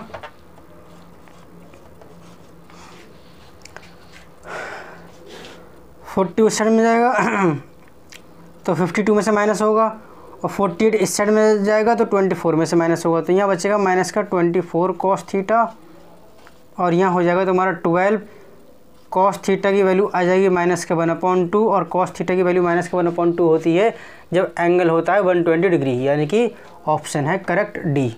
दो वेक्टर ए और बी, इनके बीच में एंगल थीटा है, और जो रिजल्टेंट है वो ए वेक्टर के साथ θ/2 एंगल बनाता है। तो इसमें से कौन सा रिलेशन ट्रू होगा, A = 2B, A = B/2, A = B, या फिर AB = 1। ठीक है, क्या कह रहे हैं, दो वेक्टर हैं ए वेक्टर बी वेक्टर, जिसे मान लेते हैं ये वेक्टर ए, ये वेक्टर है बी, इनके बीच में एंगल है थीटा, और जो इनका रिजल्टेंट है ये आर, ये मान लेते हैं ये एंगल बना रहा है ए के साथ θ/2। तब तुम्हें बताना कौन सा इसमें से ऑप्शन सही होगा, A = 2B, A = B/2, या फिर A = B, या फिर AB = 1। याद करो, कल मैंने analytical method of vector addition पढ़ाते समय तुम्हें एक टेबल बनवाई थी। टेबल में मैंने बताया था कि अगर रिजल्टेंट किसी भी वेक्टर के साथ एंगल θ/2 बना रहा है तो वहाँ पे क्या था, तुम्हारा मैग्नीट्यूड वहाँ बराबर दे रखा था, मैंने दे रखा था ए करके एक पॉइंट लास्ट में, पॉइंट नंबर 4। नोट्स डाउनलोड करें PDF टेलीग्राम चैनल पे से खोल कर देखो, पॉइंट नंबर 4, वहाँ मैंने ये सब चीज़ करा रखी है। तो वहाँ से अगर तुम देखोगे तो एंगल कितना आएगा, ये ए और बी का मैग्नीट्यूड क्या आएगा, सेम। ये ऑप्शन सी आ जाएगा कि अगर दो वेक्टर का मैग्नीट्यूड सेम होता है तो उनका जो रिजल्टेंट एंगल बनाता है वो हाफ एंगल बनाता है, जो कि एंगल उन दोनों वेक्टर के बीच में दे रखा होता है। मैंने कल ये नोट्स में वहाँ दे रखी है, और तुम्हें यहाँ पढ़ाई भी थी ठीक है, तो वहाँ से अगर तुम देखोगे तो डायरेक्ट सी इसका ऑप्शन हो जाएगा। मैं यहाँ इसका सॉल्यूशन भी करा देता हूँ तुम्हें। पहला कराता हूँ ग्राफिकल मेथड से। जैसे सपोज दैट ये एक वेक्टर है ए, ये वेक्टर है बी, ठीक है। हमने क्या किया, पैरेललोग्राम कंप्लीट किया, और पैरेललोग्राम कंप्लीट करने के बाद एक डायगोनल यहाँ पे निकाला जो कि एंगल इन दोनों के सम को शो करेगा, ठीक है। ये एंगल थीटा है। अब ये रिजल्टेंट जो है, रिजल्टेंट ये एंगल बना रहा है थीटा बाय 2। किसके साथ, इस ए वेक्टर के साथ। ये थीटा बाय 2 है तो ये भी थीटा बाय 2 हो जाएगा। भाई पैरेललोग्राम की अपोजिट साइड्स पैरेलल होती हैं, ये ट्रांसवर्सल है, तो ये एंगल और ये एंगल कैसा होगा, alternate interior angle. Class 9th में मैथ में ज्योमेट्री में पढ़ा होगा, ठीक है। तो ये वाला एंगल इस वाले एंगल के बराबर हो गया। अच्छा, एक चीज़ और पढ़ी होगी तुमने, पैरेललोग्राम की प्रॉपर्टी होती है, मैं तुम्हें रिवाइज करा देता हूँ कि ये जो डायगोनल होता है वो पैरेललोग्राम के एंगल्स को बाइसेक्ट करता है। तो ये क्या होगा, ये भी थीटा बाय 2 है, तो ये भी कितना हो जाएगा, थीटा बाय 2 ही होगा, ठीक है। अब देखो ये थीटा बाय 2, ये थीटा बाय 2, तो किसी भी ट्रायंगल में अगर दो एंगल बराबर होते हैं तो उनके आमने सामने वाली साइड भी क्या होती हैं, बराबर होती हैं। तो इस एंगल के सामने वाली साइड ये है, ये, और इस एंगल के सामने वाली साइड क्या है, ये दोनों बराबर होंगी। तो बी वेक्टर इसके बराबर होगा। ये जो है इसका जो मैग्नीट्यूड है वो इसके मैग्नीट्यूड के बराबर होगा। अच्छा, इसका मैग्नीट्यूड कितना होगा, इसके बराबर, क्योंकि पैरेललोग्राम की अपोजिट साइड्स क्या होती हैं, इक्वल भी होती हैं, ये भी तुम्हें मालूम है। तो यानी कि ये भी कितना हो गया, यहाँ से देखो करेक्ट है। ये फार्मूले से करते हैं इसे। एक मेथड शॉर्ट ट्रिक बताई थी मैंने कल तुम्हें वहाँ, दूसरा मेथड ये हो गया, तीसरा मेथड फार्मूले से। tan थीटा बाय 2 बन रहा है तुम्हारा ये b sign theta upon a plus b cos theta. ये हो जाएगा तुम्हारा साइन थीटा बाय 2, ये हो जाएगा कॉस थीटा बाय 2, और ये हो जाएगा तुम्हारा 2b sine theta by 2 cos theta by 2, और अपॉन में ये हो जाएगा a plus b 2 cos square theta by 2 minus का 1। ये समझ में आया कैसे हुआ। देखो साइन 2 थीटा की आइडेंटिटी होती है 2 sine theta into cos theta. अब जब अगर तुम एंगल को हाफ करोगे तो 2 थीटा का एंगल हाफ क्या हो जाएगा, साइन थीटा। तो यहाँ भी एंगल को हाफ करना पड़ेगा, तो ये हो जाएगा 2 sine theta by 2 cos theta by 2। ये हमने यहाँ पे लिख ली है, ठीक है। अच्छा, कॉस थीटा क्या होता है, कॉस 2 थीटा होता है 2 कॉस स्क्वायर थीटा माइनस का 1। अब जब हमने यहाँ पे थीटा को एंगल को 2 से डिवाइड किया है तो यहाँ भी एंगल को 2 से डिवाइड करेंगे, एंगल को डिवाइड करेंगे, रेशियो को नहीं। ये ध्यान रखना इस बात का, कहीं कंफ्यूज हो जाओ तुम। तो हो जाएगा cos theta 2 cos square theta by 2 minus का 1। बस यही किया है हमने, और कुछ नहीं है। अब कॉस थीटा बाई 2 और 2 की है, कॉस थीटा बाई 2 और 2 को यहाँ ले आओ तो ये हो जाएगा साइन थीटा बाई 2 अपॉन में ये हो जाएगा 2 कॉस स्क्वायर थीटा बाई 2, और बी भी यहाँ पर आ जाएगा। यहाँ बचेगा सिर्फ साइन थीटा बाई 2, यहाँ बचेगा a plus 2b cos square theta by 2 minus का b। कंपेयर कर लो डेनोमिनेटर को डेनोमिनेटर से, तो ये आ जाएगा 2b cos square theta by 2 is equal to a plus 2 cos square theta by 2b minus का b, इससे ये चीज़ कैंसिल, तो बचा है कितना, a माइनस की b इक्वल टू 0, b उस साइड में आएगा तो a इक्वल टू b। क्या प्रैक्टिस प्रॉब्लम है कि a plus B equal to C और a square plus B square equal to C square है, तब एंगल और a और b की पॉजिटिव डायरेक्शन के बीच में एंगल क्या है, थीटा है। तो थीटा की जो वैल्यू होगी पाई होगी, थीटा की वैल्यू 2π/3 होगी, थीटा की वैल्यू 0 होगी, थीटा की वैल्यू π/2 होगी। बताओ क्या होगा कि a plus B equal to C और a square plus B square equal to C square,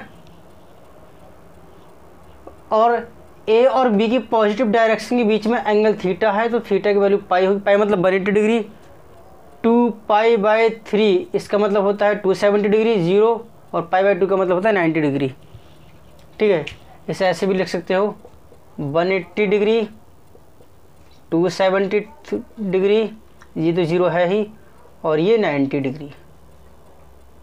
ठीक है, बताओ ज़रा क्या होगा, इसमें से करेक्ट ऑप्शन क्या है। अच्छा सवाल है ये अच्छा भी है और आसान भी है और कॉन्सेप्ट को हिलाने वाला भी है। ध्यान से देखो ज़रा बोर्ड की तरफ, पूरे ही तपस्या करते हुए इस क्वेश्चन में डट जाओ। और ये सवाल जिसने ध्यान से देख लिया उसके लिए सवाल 5 सेकंड से ज़्यादा का नहीं, बल्कि 5 सेकंड भी बहुत हो गए। ये सवाल अगर जिसने मेरा कल analytical method of vector addition पे देखा है, लेक्चर देखा है, तो ये सवाल उसके लिए 5 सेकंड्स भी बहुत ज़्यादा हैं उसके लिए। बस ध्यान से देखो ज़रा,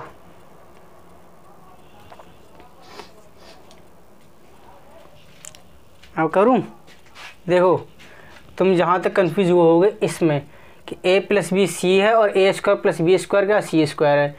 तुमने सोचा होगा अगर हम इसका स्क्वायर करें यहाँ पे तो ये हो जाएगा a square plus B square plus का 2ab equal to C square. आ रहा है ये और आना चाहिए ये, क्या हो। तो ध्यान से देखो ये एक्चुअल में क्या है, A vector plus B vector plus C vector. ध्यान से देखो ए वेक्टर बहुत डार्क करके बनाया मैंने, बी वेक्टर बहुत डार्क करके बनाया है, सी वेक्टर बहुत डार्क करके बनाया है। और lecture number 1 introduction to vector class 11 physics YouTube पर जाकर टाइप करें और इस लेक्चर को देख लें मेरा। वहाँ मैंने बताया है कि वेक्टर को रिप्रेजेंट अगर हम करते हैं तो डायग्राम बना के तो खड़ करते ही हैं, ऐसे भी करते हैं, और या फिर लेटर को बोल्ड कर देते हैं। तो एक्चुअल में ये क्या है, a प्लस बी पे इक्वल टू सी, ये वेक्टर सम को शो कर रहा है, ये शो कर रहा है इस चीज़ को, a vector plus B vector equal to C vector. ठीक है, यानी ये a वेक्टर बी वेक्टर के रिजल्टेंट को शो कर रहा है ये वाला स्टेटमेंट। ये कंडीशन बता रहा है, और ये कंडीशन कब होती है, अब तक तुम्हें ये बाय हार्ट हो जाना चाहिए जिसने भी कल का लेक्चर देखा और आज देख रहा शुरू से ही, कि ये होता है उस टाइम पर जब एंगल होता है इनके बीच में 90 डिग्री, 90 डिग्री यानी कि ये वाला π/2। ठीक है, c equal to a square plus B square plus 2ab cos theta followed under the root, squaring कर लो, c square equal to a square. अब तो मुझे बताना भी अच्छा नहीं लग रहा, ये इतनी बार बता चुका तुम्हें मैं। ठीक है, तो इसे अब ये स्टेटमेंट कब आ गया तुम्हारा, जब ये वाला स्टेटमेंट, ये वाला टर्म क्या हो जाए 0, और ये वाला टर्म 0 कब होगा, जब यहाँ थीटा यहाँ पे क्या हो जाए 90 डिग्री। तो 90 डिग्री रखने पे ये 0 हो जाएगा, C square equal to a square plus B square बचेगा, यानी कि ऑप्शन हो गया इसमें डी, करेक्ट ऑप्शन ये हो गया डी। ठीक है, क्लियर इतनी चीज़, करो इसे नोट। 5 फोर्सेस हैं इक्वल मैग्नीट्यूड के, जिनके वो और जो कि है 10 न्यूटन। 5 फोर्सेस जिनका कि मैग्नीट्यूड है 10 न्यूटन, यानी सबका मैग्नीट्यूड सेम है, सेम प्लेन में लाई करते हैं और एक ही पॉइंट पर एक्ट कर रहे हैं। ठीक है। तो और एंगल इनके बीच में एंगल भी सेम है, तो जो रिजल्टेंट होगा आर वेक्टर वो क्या होगा 0 10 20 10√2 दिख रहा है तुम्हें। 5 फोर्सेस 10 न्यूटन मैग्नीट्यूड है हर फोर्स का, यानी कि इनका मैग्नीट्यूड सेम हो गया, सेम प्लेन में लाई कर रहे हैं, एक ही पॉइंट पर एक्ट कर रहे हैं और एंगल भी इनके बीच में क्या सेम है। तो रिजल्टेंट इसका बीच में रिजल्टेंट क्या होगा 0 10 20 10√2। PMT 1995 में आया हुआ सवाल है, अच्छा सवाल है ये भी। मेडिकल में वैसे सवाल कॉन्सेप्चुअल ज़्यादा आते हैं, आसान सवाल होते हैं। इसका रिजल्टेंट हो जाएगा 0।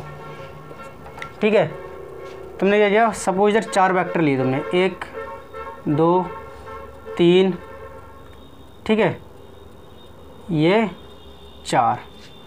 अब तुम्हारा क्या हो जाएगा, इस 4 वेक्टर का सम कैसे निकालोगे तुम।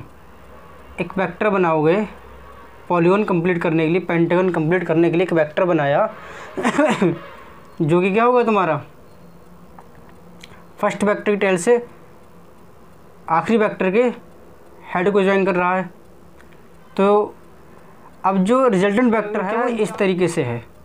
अब पांचवा वेक्टर क्या आता होगा तुम्हारा, अगर यहाँ से तुम पांचवा वेक्टर बनाते, सपोज दैट यहाँ से, ये तो रिजल्टेंट वेक्टर आर हो गया, पांचवा वेक्टर अगर तुम बनाते तो वो क्या होता तुम्हारा, वो इस तरीके से आता, इस रिजल्टेंट वेक्टर के अपोजिट डायरेक्शन में आता, और इसका मैग्नीट्यूड कितना होता है, मैग्नीट्यूड भी इसके बराबर ही होता। तो यानी कि फिर ये क्या हो गया, पांचों का सम 0 हो गया, 0 ये हो गया तुम्हारा।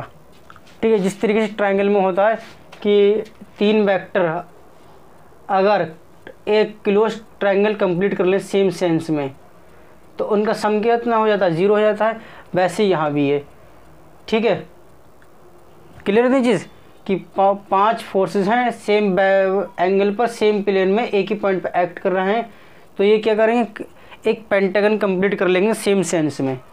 और जब भी कोई पॉलीगॉन अगर क्लोज पॉलीगॉन कंप्लीट करेंगे वेक्टर सेम सेंस में, तो उनका सम 0 रहता है। कॉन्सेप्चुअल सवाल है, ये भी अच्छा सवाल है कि एक ट्रक है जो कि नॉर्थ डायरेक्शन में 20 मीटर पर सेकंड की स्पीड से ट्रैवल कर रहा है। अभी सडनली 90 डिग्री टर्न लेकर वेस्ट डायरेक्शन में ये मूव करने लग जाता है। ठीक है, वेस्ट डायरेक्शन में ये चलने लगता है इसी सेम स्पीड के साथ, यानी कि 20 मीटर पर सेकंड के साथ। तो वेलोसिटी में चेंज कितना आया होगा, 0 20 मीटर पर सेकंड, 20√2 मीटर पर सेकंड, 10√2 मीटर पर सेकंड। क्या इसमें चेंज आया होगा, चेंज इन वेलोसिटी, हमें ये बताना है। यहाँ पे इसका मतलब सिर्फ change in the magnitude of velocity, ये हमें निकाल देना है। तो ग्राफिकल मेथड यूज़ कर लेते हैं इसके लिए कि ट्रक नॉर्थ में ये ट्रैवल कर रहा है।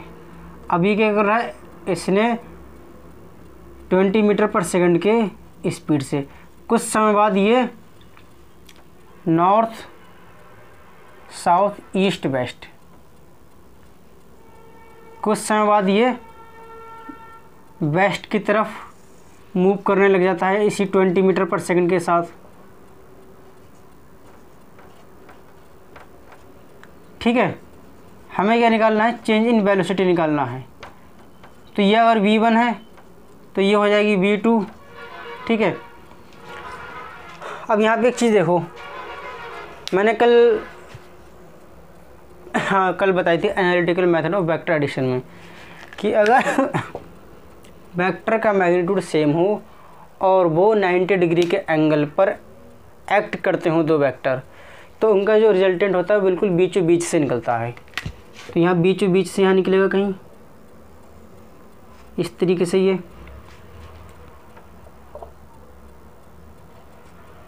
तो ये तो इसकी डायरेक्शन होगी, इसकी जो वेलोसिटी में जो चेंज आ रहा है, ये तो इसकी डायरेक्शन होगी चेंज की, कि चेंज जो होगा वेलोसिटी में वो इस डायरेक्शन में आएगा। और अब मैग्नीट्यूड निकाल लेते हैं। तो मैग्नीट्यूड निकालने के लिए सिंपल है, चेंज इन वेलोसिटी क्या होगा, v2 माइनस का v1। अब एंगल 90 डिग्री पर है तो ये हो जाएगा कितना, v2 square b1 square 90 degree के लिए, 90 डिग्री के लिए ये हो जाता है। तो 20 का स्क्वायर प्लस 20 का स्क्वायर कितना हो जाएगा तुम्हारा, ये 20√2 मीटर पर सेकंड। ये जो वेलोसिटी में चेंज आएगा उसका मैग्नीट्यूड इतना होगा। तो कहाँ ऑप्शन, ऑप्शन सी। क्या है इसका, सी इसका ऑप्शन करेक्ट हो जाएगा। ठीक है, क्लियर थी चीज़। कॉन्सेप्ट ऑफ फिजिक्स वॉल्यूम 1 से हमने ये सवाल है। क्या कह रहे हैं वो, एस.सी. वर्मा सर कहते हैं कि ए वेक्टर है, कोई एक वेक्टर है ए जो कि एक्स एक्सिस के साथ 20 डिग्री का एंगल बना रहा है। इसका मैग्नीट्यूड 3 है, यूनिट कुछ नहीं है। एक वेक्टर है बी जो कि एक्स एक्सिस के साथ 110 डिग्री का एंगल बना रहा है। इसका मैग्नीट्यूड है 4, यूनिट इसकी भी कुछ नहीं है। तो हमें रिजल्टेंट बताना है, रिजल्टेंट क्या है, रिजल्टेंट का मैग्नीट्यूड और उसकी डायरेक्शन भी हमें इसमें बताना होगी। तो देखो पहले ये सवाल जो है आसान सवाल है, अपने आप ट्राई करो। ठीक है, मैं यहाँ कर रहा हूँ, देखते हैं कौन बच्चा मुझसे पहले यहाँ पर सॉल्व करके कमेंट बॉक्स में टाइप करके बता देगा। देखते हैं, जो मुझसे पहले सॉल्व कर ले वो कमेंट बॉक्स में टाइप कर दे कि सर मैंने ये आपसे पहले कर लिया। देखो यहाँ पे क्या करो तुम, एक्स एक्सिस है ये। अब ये जो ए वेक्टर है ये बना रहा है 20 डिग्री का एंगल एक्स एक्सिस साथ, और ये जो है बी वेक्टर ये बना रहा है 110 डिग्री। ये जो एंगल बना रहा है ये है 110 डिग्री एक्स एक्सिस के साथ। ठीक है, वेक्टर बनाना आता है इस तरीके से, पहले लेक्चर में मैंने बनाना सिखाया था। ये जिसने नहीं किया है पहले लेक्चर देख ले यूट्यूब से जाकर, टाइप करें introduction to physics, sorry introduction to vector class 11 physics, साथ में लिखे फिजिक्स टर्मिनल, हमारा लेक्चर खुलकर आ जाएगा, देख लेना। वहाँ मैंने बताया है ये इस तरीके से एंगल बना, वेक्टर बनाना। तो देखो ए वेक्टर बना रहा है 20 डिग्री का एंगल, डायग्रामेटिक है, ज़रूर नहीं कि 110 डिग्री का एंगल ऐसे ही निकले, हो सकता है इधर को हो या इधर को हो जाए। ठीक है, क्योंकि बहुत से बच्चे अब सीनियर बनेंगे और कमेंट में टाइप करेंगे सर ये वेक्टर गलत बनाया आपने, डायग्रामेटिक है, स्केल से नहीं बनाया मैंने। तो ये 20 डिग्री, ये 110 डिग्री एक्स एक्सिस के साथ। तो इन दोनों के बीच में वेक्टर एंगल कितने डिग्री का होगा, बी वेक्टर और ए वेक्टर के बीच में एंगल कितने डिग्री का होगा। तो ये पूरा 110 है, ये वाला निकाल दो तो ये एंगल आ जाएगा। तो 110 में से 20 निकाल दो, कितना बचा, 90 डिग्री के बीच में एंगल हो गया। यानी कि यहाँ पर इनके बीच में थीटा कितना आ गया, थीटा 90 डिग्री आ गया। और जब थीटा 90 डिग्री आ गया तो रिजल्टेंट निकालना अब आसान हो गया। कितना हो जाएगा, 3 का स्क्वायर प्लस 4 का square followed under the root, 9 + 16 25 की रूट कितना हो जाएगा 5। अब जो रिजल्टेंट है वो डायरेक्शन उसकी क्या होगी, डायरेक्शन देख लेते हैं। डायरेक्शन के लिए फार्मूला लगाओ, tan थीटा, सॉरी अल्फ़ा लगाओ, tan alpha b sin theta upon a + b cos theta. b कितना है 4, साइन कितना है 90, सॉरी साइन थीटा कितना 90 डिग्री, तो ये कितना हो गया 4 sin 90। एक्चुअल में रात काफ़ी हो रही है, तो काफ़ी रात होने की वजह से शब्द लड़खड़ा रहे हैं, नींद का असर हो रहा है। अब ये ए कितना है 3, b 4, cos थीटा कितना 90, cos 90 की वैल्यू 0, तो 4 × 0 0, 0 + 3 3 रहेगा। sin 90 की वैल्यू 1, 4 × 1 कितना हो गया 4, यानी कि 4/3। अब जब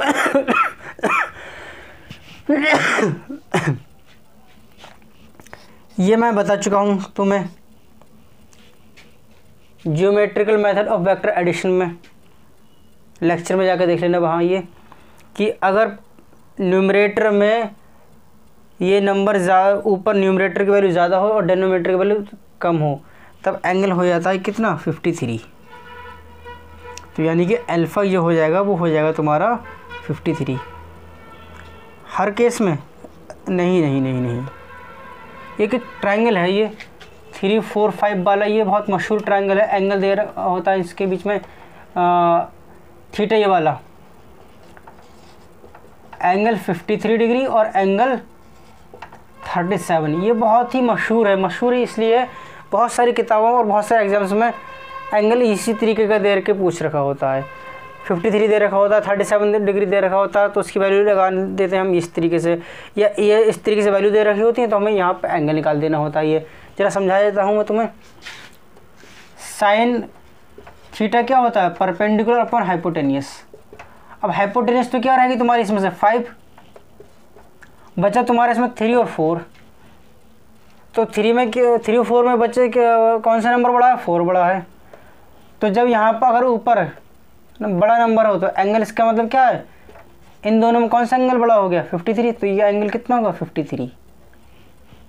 और कॉस क्या होता है, इसका अपोजिट हो जाता है। तो इसका मतलब अगर यहाँ पे कॉस 53 की बात करेंगे तो ये हो जाएगा 3/5। ठीक है। अगेन हाइपोटेनस तो 5 रहेगा ही। अब 3 और 4 में नंबर छोटा कौन सा है 3, तो अगर 3 है तो अब 53 और 37 में एंगल कौन सा छोटा है 37। तो ये हो जाएगा तुम्हारा 37 3/5। अब कॉस क्या होता है, कॉस इसका उल्टा होता है। तो कॉस 37 में कितना हो जाएगा तुम्हारे यहाँ पे 5/4। ये कह रहा था मैं यहाँ पे तुम्हारा। ठीक है, ये चीज़ ध्यान रखना। तो 53 आ गया। तो ये जो रिजल्टेंट है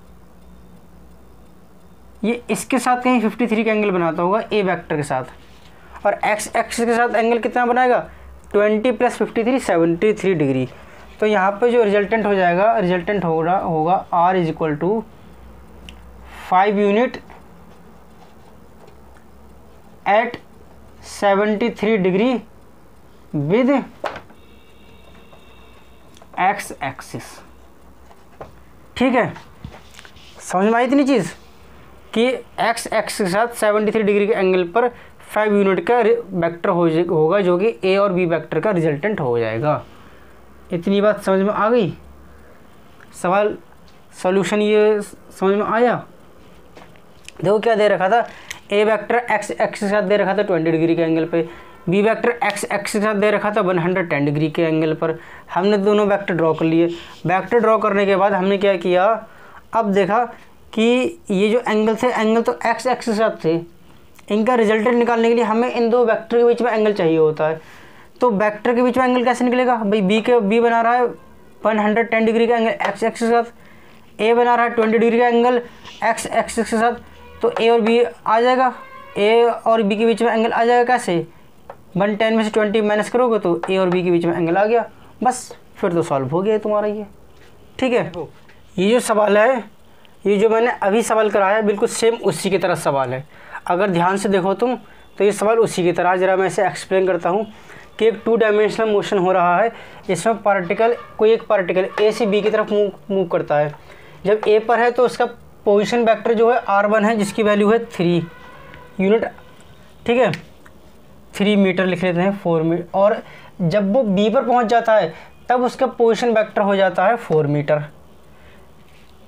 θ1, जब ये पोजीशन वेक्टर r1 जो है, जो पहला पोजीशन वेक्टर है, वो 75 डिग्री का एंगल बना रहा है यहाँ एक्स एक्सिस के साथ, और पोजीशन वेक्टर r2 जो है ये 15 डिग्री का एंगल बना रहा है यहाँ एक्स एक्सिस के साथ। ठीक है, तो जब ये ए से बी तक पहुँच रहा है तो इसके बीच में डिस्प्लेसमेंट कितने, तो इतना इस टाइम में डिस्प्लेसमेंट कितना हुआ होगा। जब ए से बी पहुंच रहा है तो इसमें डिस्प्लेसमेंट कितना, उस पार्टिकल में कितना डिस्प्लेसमेंट आया होगा। ठीक है, ये पार्टिकल ने कितना डिस्प्लेसमेंट तय किया होगा, ये पार्टिकल का डिस्प्लेसमेंट वेक्टर का मैग्नीट्यूड क्या होगा, 15 √13 17 15 √15 क्या होगा। डिस्प्लेसमेंट क्या होता है क्लास 9th में पढ़ा होगा तुमने, और काइनेमेटिक्स में 11th में फिर से पढ़ाऊँगा। डिस्प्लेसमेंट क्या होता है, final position minus initial position. ठीक है, तो डिस्प्लेसमेंट वेक्टर क्या हो जाएगा तुम्हारे यहाँ पे, S vector is equal to R2 vector minus का R1 वेक्टर, और एस वेक्टर का जब मैग्नीट्यूड निकालोगे तो ये हो जाएगा, इनके बीच में एंगल देख लेते हैं पहले, एंगल कितने डिग्री का है। ठीक है, ये देखो θ1 कितना 75 डिग्री है, θ2 कितना 15 डिग्री है। θ1 जो है एंगल 75 डिग्री एक्स एक्सिस के साथ है, θ2 15 डिग्री है एक्स एक्सिस के साथ, दोनों के बीच में एंगल कितने डिग्री का आएगा, जैसे जस्ट अभी पीछे क्वेश्चन में क्या था वैसे हम क्या करेंगे, θ1 में से θ2 माइनस कर देंगे तो एंगल आ जाएगा कितना, थीटा यहाँ पर हो जाएगा फिर 60 डिग्री। यानी दोनों के बीच में जो एंगल आया है R1 वेक्टर और R2 वेक्टर के बीच में जो एंगल है वो कितना है, 60 डिग्री है। अब फार्मूला यूज़ कर लो, R2 square plus R1 square minus का 2 of R2 R1 cos theta. अब R2 क्या है 4 का स्क्वायर कितना हो गया 16, R1 कितना है 3 का स्क्वायर कितना हो गया 9, माइनस का 2 into 4 into 3 into cos theta, theta की जगह पर रखो 60 तो कॉस 60 कितना होता है 1/2, 1/2, 2 से 2 डिवाइड, 16 प्लस 9 25, 4 इंटू 3 12, 25 में से जाएंगे कितना बचेगा √13। क्या आंसर है तुम्हारा, आंसर हो गया यहाँ पे बी। ठीक है, क्लियर थी चीज़। अगली प्रैक्टिस प्रॉब्लम है कि ए वेक्टर और बी वेक्टर कोई यूनिट वेक्टर हैं और आर वेक्टर इन दोनों वेक्टर का रिजल्टेंट है, इस तरीके से कि R vector is equal to A vector plus B vector, और आर वेक्टर का जो मैग्नीट्यूड है वो है आर, यानी आर क्या है आर वेक्टर का मैग्नीट्यूड, यानी कि ए वेक्टर बी वेक्टर के सम का मैग्नीट्यूड है आर। तो आर 0 से कम होगा, आर 2 से ज़्यादा होगा, आर 0 से लेकर 2 के बीच में लाई करेगा, या आर मस्ट बी 2। कौन सा ऑप्शन इसमें करेक्ट होगा बताओ, टिक करो जल्दी से। बहुत आसान सवाल है ये, बहुत आसान सवाल है ये। मैं तुम्हें कल analytical method of vector addition में मैंने बताया था, ये याद करो। क्या होगा, किसी भी वेक्टर का रिजल्टेंट उसके डिफरेंस से लेके उसके सम के तक रहता है। ठीक है, यानी कि मैंने कल ये बताया भी था तुम्हें कि ए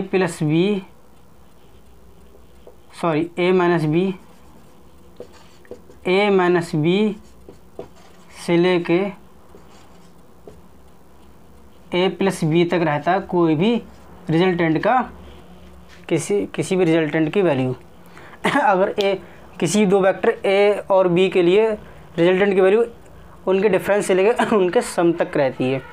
तो अब ये आर वेक्टर क्या है, ए वेक्टर और बी वेक्टर, आर वेक्टर का ए वेक्टर और बी वेक्टर का सम है, R vector A vector B vector का सम है। तो तुम क्या करोगे यहाँ पे, और ए वेक्टर बी वेक्टर क्या है यूनिट वेक्टर है। यूनिट वेक्टर क्या होते हैं, जिनका मैग्नीट्यूड क्या होता है 1 होता है। तो यहाँ पे इस इक्वेशन में, इस एक्सप्रेशन में रखो तो 1 माइनस का 1 से लेकर आर जो रहेगा 1 + 1 तक रहेगा, यानी 0 से लेकर आर 2 तक रहेगा। ये तो मैंने कल भी बताया था तुम्हें, ऑप्शन सी हो जाएगा यहाँ करेक्ट। आसान सवाल था ये तो। तुम ये भी नहीं कर पाए, क्या करोगे, इने मीने टीने पे ध्यान देना बंद करो और फिजिक्स पे ध्यान देना शुरू करो, वरना ध्यान रखना तुम्हारा अंगूर कोई लंगूर खा जाएगा। इस प्रैक्टिस प्रॉब्लम में क्या है, कोई दो वेक्टर हैं ए वेक्टर बी वेक्टर और उनका रिजल्टेंट है R vector is equal to A vector plus B vector. ठीक है, और इनका जो डिफरेंस है उसे एस वेक्टर के जरिए दिखाया है, यानी ए वेक्टर बी वेक्टर का जो सम है वो आर वेक्टर के जरिए दिखाया है, ए वेक्टर बी वेक्टर का जो डिफरेंस है उसे एस वेक्टर के जरिए दिखाया है। कह रहे हैं अगर डिफरेंस सम का 2 गुना हो, 2 इंटू आर है, डिफरेंस का मैग्नीट्यूड सम के मैग्नीट्यूड से 2 टाइम्स ज़्यादा हो, और रिजल्टेंट वेक्टर जो ए वेक्टर से ए वेक्टर के साथ 90 डिग्री का एंगल भी बना रहा है, दे रखा R vector is perpendicular to A vector. Then A upon B का जो रेशियो होगा वो है √3/7 या √7/3 या फिर √1/5 या फिर √5/1। ट्राई करो जरा ऐसे, आसान सवाल है इसे, बहुत आसान सवाल है इसे, ट्राई करो जरा जल्दी से। इसमें का सवाल मैंने कल भी कराया था analytical method of vector addition में, आज भी कराए हैं और मैंने डीपीपी में भी दिए हैं। डीपीपी करी तुम लोगों ने? डीपीपी की या नहीं की? हाँ, क्या करोगे तुम सब करके? लाट साहब हो तुम तो भैया, तुम्हारी तो शान के खिलाफ है डीपीपी करना। चलो करते हैं इसे, यहाँ से करेंगे हम सॉल्व। कितना है? यह है सम का मैग्नीट्यूड। सम के लिए फार्मूला होता है a² + b² + 2ab cos theta. ठीक है, ध्यान रखना इतना। डिफरेंस के लिए फार्मूला होगा a² + b² माइनस का 2ab cos थीटा। दोनों साइड में स्क्वायरिंग कर लो तो ये हो जाएगा 4a² + 4b² plus 8ab cos theta equal to a² + b² minus का 2ab cos थीटा। सबको एक ही तरफ ले आओ। 4a², ये इस साइड में आएगा माइनस का हो जाएगा तो ये हो जाएगा 3a², ये हो जाएगा 3b² और ये इस साइड में आकर हो जाएगा 10ab cos theta is equal to 0। ठीक है, क्लियर इतनी चीज़? अब देखो आगे हम क्या करेंगे। क्या दे रखा है कि आर वेक्टर जो है ए वेक्टर के परपेंडिकुलर है, यानी एंगल कितने डिग्री का बन रहा है? 90 डिग्री का। तो ये हो जाएगा 90 equal to B sine theta upon A plus B cos theta. tan 90 कितना हो जाएगा? sin 90 upon cos 90 B sine theta upon A plus B cos theta. Compare कर लो तो a plus B cos theta कितना हो जाएगा? a plus B cos theta हो जाएगा cos 90 के बराबर। cos 90 की वैल्यू होती 0 तो cos थीटा हो जाएगा तुम्हारा कितना? माइनस के a अपॉन बी, ये होगा। ये वैल्यू तुम उठा के यहाँ पुट करो तो कितना होगा फिर यहाँ पे? ये 3a² + 3b² और ये हो जाएगा माइनस का 10 और बी सी बी कैंसिल तो कितना हो गया? माइनस का 10a² इक्वल टू 0। 3a² है प्लस का, ये है माइनस का 10a² प्लस माइनस माइनस होता है तो कितना बचेगा? माइनस का 7a² is plus 3b² equal to 0। क्या हो जाएगा फिर तुम्हारा? ये इधर देखो, minus 7a² equal to minus का 3b² माइनस से minus cancel, a² upon b² हो जाएगा तुम्हारा 3/7। रूट लोगे तो हो जाएगा a upon B is equal to √3/7। कहाँ पर है? a। दो यूनिट वेक्टर हैं, ए वेक्टर बी वेक्टर, ये दोनों ही यूनिट वेक्टर हैं, दोनों के बीच में एंगल थीटा है तो दोनों के लिए कौन सा रिलेशन इसमें करेक्ट होगा ये बताना है तुम्हें। आसान सवाल है, पिछले साल ही आया है जी मीन्स 2022 में। अगेन रिपीट करता हूँ सवाल को कि ए वेक्टर बी वेक्टर दो यूनिट वेक्टर हैं, इनके बीच में एंगल थीटा है तो इन दोनों के लिए कौन सी कंडीशन, कौन सा इक्वेशन, कौन सी एक्सप्रेशन करेक्ट होगी? ठीक है, बताओ जरा इसे। तो देखो दोनों जगह पे सम डिफरेंस डिफरेंस सम ये दे रखा है तो पहले हम सम कर लेते हैं फिर डिफरेंस कर लेते हैं और फिर देखते हैं कौन सी इक्वेशन इसमें करेक्ट बैठ रही है। कैसे वेक्टर हैं? ध्यान रखना, यूनिट वेक्टर हैं। ये क्या है? यूनिट वेक्टर के सम का मैग्नीट्यूड यूनिट वेक्टर के डिफरेंस के मैग्नीट्यूड इंटू tan θ/2 है। यूनिट वेक्टर का जो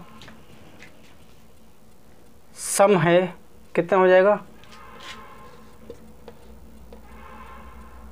मान लेते हैं, चलिए ऐसे करते हैं, ए वेक्टर,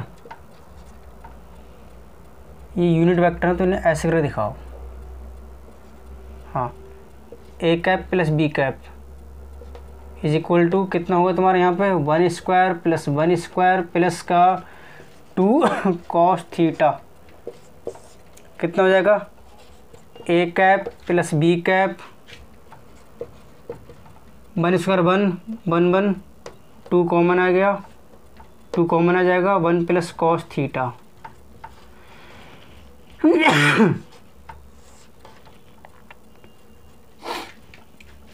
समझ में आ रही है तुम्हें ये चीज़ कि ये बन कैसे आया? भाई देखो, A vector plus B vector का सम क्या होगा, A square plus B square plus 2ab cos theta. अब ए का स्क्वायर करेंगे, ए के मैग्नीट्यूड क्या 1 हो जाएगा क्योंकि ये यूनिट वेक्टर है।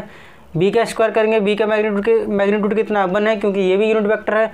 और इंटू 2 इंटू 1 करेंगे क्योंकि ए और बी दोनों यूनिट वेक्टर हैं। ठीक है, तो ये हो गया।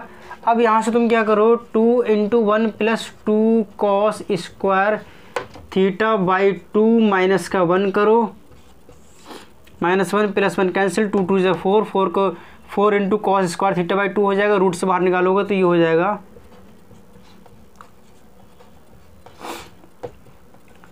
2 कॉस थीटा बाई 2। अब इनका डिफरेंस लेते हैं ज़रा, अगेन 1 प्लस 1 माइनस का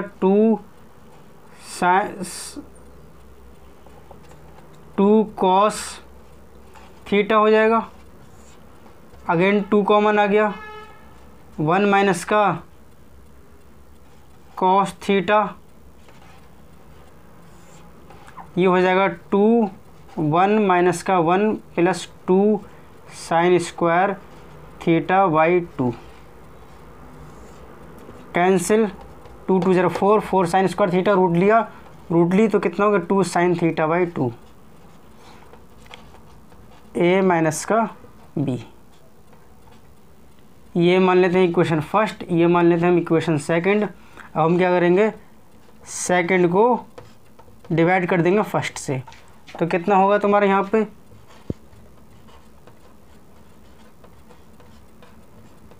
अपॉन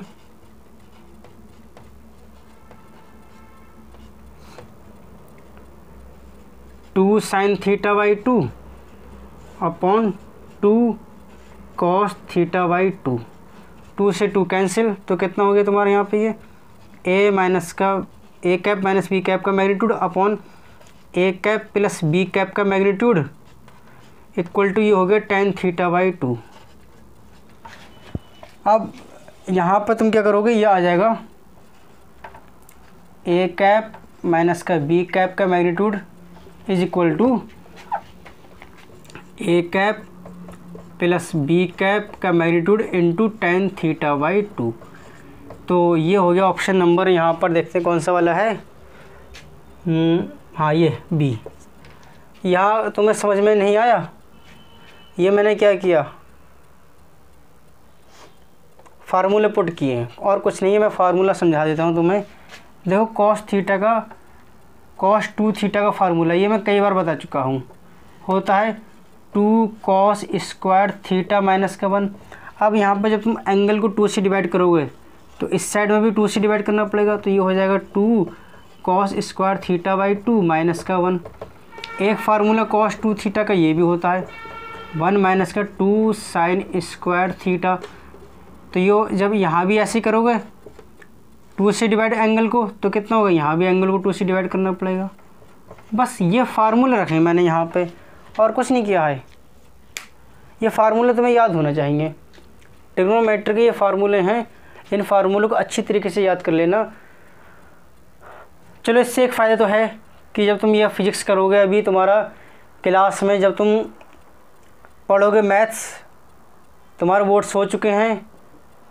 जुलाई में उम्मीद है तुम्हारे स्कूल खुलेंगे, जुलाई में तुम्हारा नया सेशन लगेगा, जो अक्सर जुलाई में ही लगता है। तो तुम जुलाई में पहुंचोगे, जब पढ़ाई करोगे तो ये पहले से पढ़ कर गए होगे, तो तुम देखना है क्लास में बैठकर तुम्हें एक तो फिजिक्स में भी कॉन्फिडेंस आएगा, फिर मैथ की क्लास में भी तुम्हें कॉन्फिडेंस आएगा। प्लस जब मैथ में ट्रिग्नोमेट्री पढ़ोगे तो तुम इन फार्मूलोज़ को, इन आइडेंटिटीज़ को हल्के में नहीं लोगे, सीरियसली लोगे और इन्हें अच्छी तरीके से तैयार करोगे। ये इससे एक फ़ायदा तुम्हारा ये भी हो गया। ए वेक्टर और बी वेक्टर का मैग्नीट्यूड बराबर है और ए प्लस बी के मैग्नीट्यूड ए माइनस बी के मैग्नीट्यूड के से 2 टाइम्स है।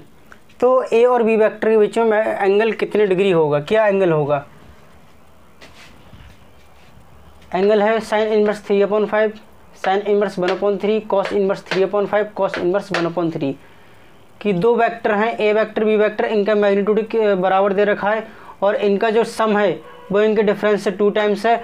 तो दोनों वेक्टर के बीच में एंगल होगा sine inverse 3/5, sine inverse 1/3, cos inverse 3/5, cos inverse 1/3।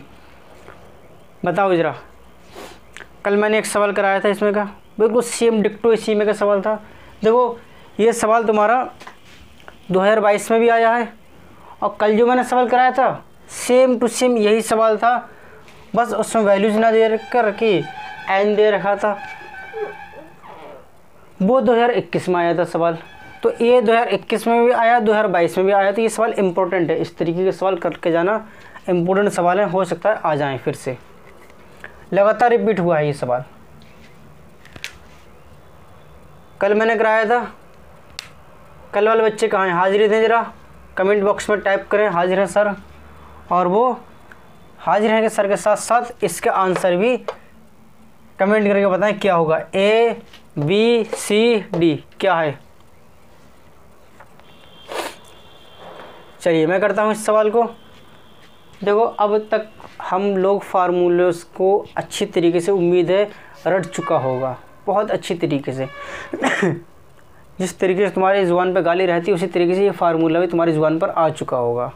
ठीक है, तो चलो करते हैं इस सवाल को ज़रा। सम का मैग्नीट्यूड डिफरेंस के मैग्नीट्यूड से 2 टाइम्स है, सम का मैग्नीट्यूड डिफरेंस के मैग्नीट्यूड से 2 टाइम्स है। करते हैं ज़रा ऐसे, दोनों का मैग्नीट्यूड भी बराबर है, तो ये हो जाएगा a² प्लस a² प्लस का 2a² cos theta followed under the root 2। या एक काम करो, स्क्वायरिंग करके पहले ही लिख लो, एंड में भी हमें स्क्वायर करना है तो यहाँ भी स्क्वायरिंग करके ही लिख लेते हैं हम सीधे। 2 का स्क्वायर हो जाता है 4a² प्लस a² माइनस का 2a² cos थीटा। कल हो सकता है कुछ बच्चों को प्रॉब्लम रही हो इस चीज़ में कि सर हर एक स्टेप करा रहे हैं, बहुत लंबा सॉल्यूशन हो रहा है। मैंने कल ही बताया था कि अभी बेसिक है तुम्हारा, मैं पहली बार पढ़ रहे हो, तो इसलिए मैं तुम्हें एक एक स्टेप कराते हुए जा रहा हूँ जिससे तुम्हें ये चीज़ें क्लियर हो जाएं। आगे मैं इसकी स्पीड बढ़ा दूंगा, मैंने कहा तब देखो डायरेक्ट मैंने कई सारे स्टेप इसमें स्किप कर दिए और सीधे लिख दिया ये। ठीक है, जो ड्रॉपर बैच वाले हों वो भी समझें, आगे भी समझें इस चीज़ को कि शुरू जब हम करेंगे तो हल्का कर रहे लेके चलेंगे और फिर एकदम स्पीड ऊपर कर देंगे। जैसे एरोप्लेन होता है रनवे पे पहले हल्के हल्के रन करता है, अपना रन लेता है, फिर एकदम उड़ जाता है, वैसे हम करेंगे हर लेक्चर में। ठीक है, तो ये हो जाएगा तुम्हारे यहाँ से a² 2a² कॉमन आएगा तुम्हारे यहाँ से, बचा 1 प्लस कॉस थीटा।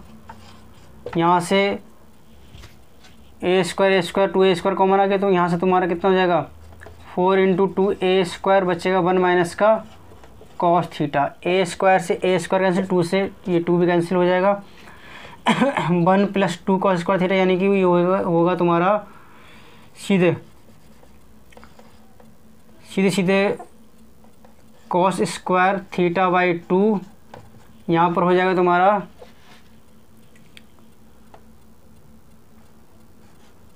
4 और ये होगा तुम्हारा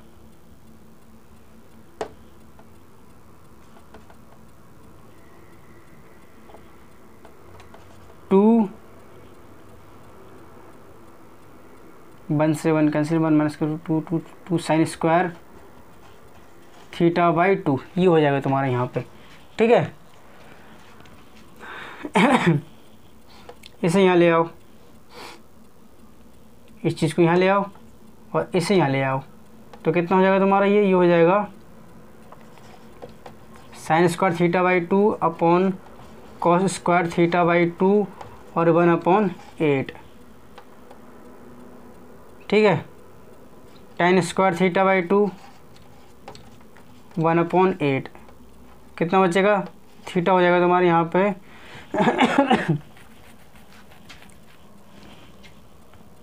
सॉरी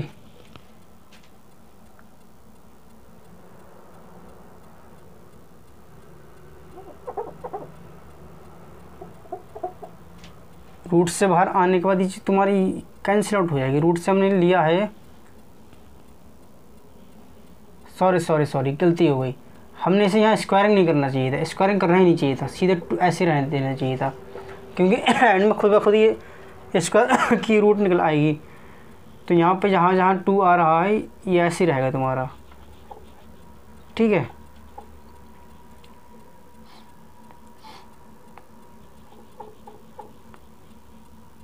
तुम्हारा ये आ जाएगा सीधे सीधे 2 1/2। ठीक है, तो थीटा हो जाएगा तुम्हारा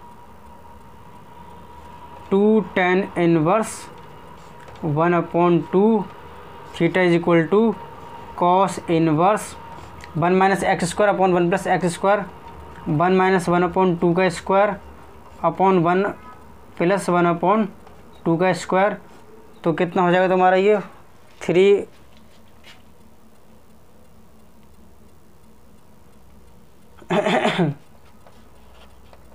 कॉस इनवर्स यहाँ तो आ जाएगा 3 और यहाँ आ जाएगा तुम्हारा 5। कहाँ ऑप्शन, ये सी। आज का हमारा अब ये लास्ट सवाल है जो कि जीआई मेंस 2020 में आया हुआ है और ये सब्जेक्टिव टाइप क्वेश्चन है जिसमें हमें आंसर देना होता है। सब्जेक्टिव आंसर होते हैं कि P vector plus Q vector का रिजल्टेंट आर वेक्टर है और जो आर वेक्टर जो रिजल्टेंट है वो पी वेक्टर के मैग्नीट्यूड के बराबर है। पी वेक्टर और क्यू वेक्टर का रिजल्टेंट आर वेक्टर है और आर वेक्टर का मैग्नीट्यूड पी वेक्टर के मैग्नीट्यूड के बराबर है।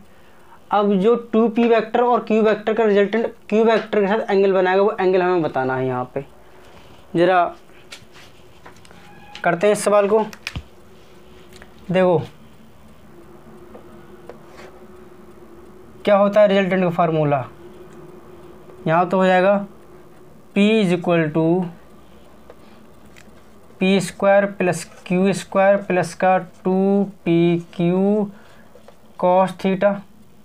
ठीक है, followed under the root, squaring कर लो तो कितना हो जाएगा p² = p² plus q² plus का 2pq cos थीटा। p² से p² कैंसिल, q कॉमन लोगे, 0 = q plus 2p cos theta. q इस साइड में जाएगा, डिवाइड हो जाएगा तो 0/q हो जाएगा, यानी कि 0। तो ये बचेगा q plus 2p cos theta is equal to कितना आ जाएगा तुम्हारे यहाँ पे q plus 2p cos theta आ जाएगा 0। तो cos थीटा हो जाएगा तुम्हारा यहाँ पे माइनस का q/2p। ठीक है, इसे मान लेते हैं हम इक्वेशन फर्स्ट। अब 2p वेक्टर और q वेक्टर का जो रिजल्टेंट है q वेक्टर के साथ क्या एंगल बना रहा है हमें वो निकालना है। तो एंगल रिजल्टेंट जो एंगल बनाता होता है उसके लिए फार्मूला होता है tan alpha is equal to किसके साथ बना रहा है q वेक्टर के साथ। तो हम लेंगे यहाँ पे 2p vector 2p sign theta upon q plus 2p cos theta.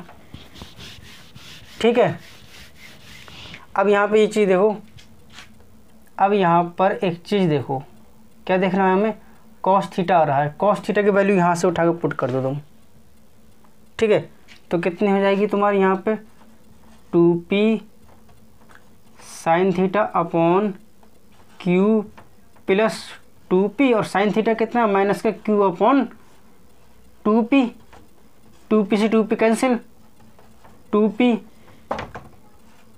Sine theta, q minus का q plus minus minus cancel हो जाएगा, 2p साइन थीटा अपॉन 0 कितना आ गया, अनडिफाइंड। और अनडिफाइंड होता है तो tan में क्या आंसर आता है, tan alpha, tan any angle equal to undefined आ जाए तो उस समय एंगल क्या होता है, किस एंगल पर tan की वैल्यू अनडिफाइंड हो जाती है, किस एंगल पर tan की वैल्यू अनडिफाइंड होती है, 90 डिग्री पर। यानी 2p वेक्टर और q वेक्टर का रिजल्टेंट जो q वेक्टर के साथ एंगल बना रहा है वो 90 डिग्री का बना रहा है। तो आज के लेक्चर हम करते हैं यहाँ पर ही अपना समाप्त।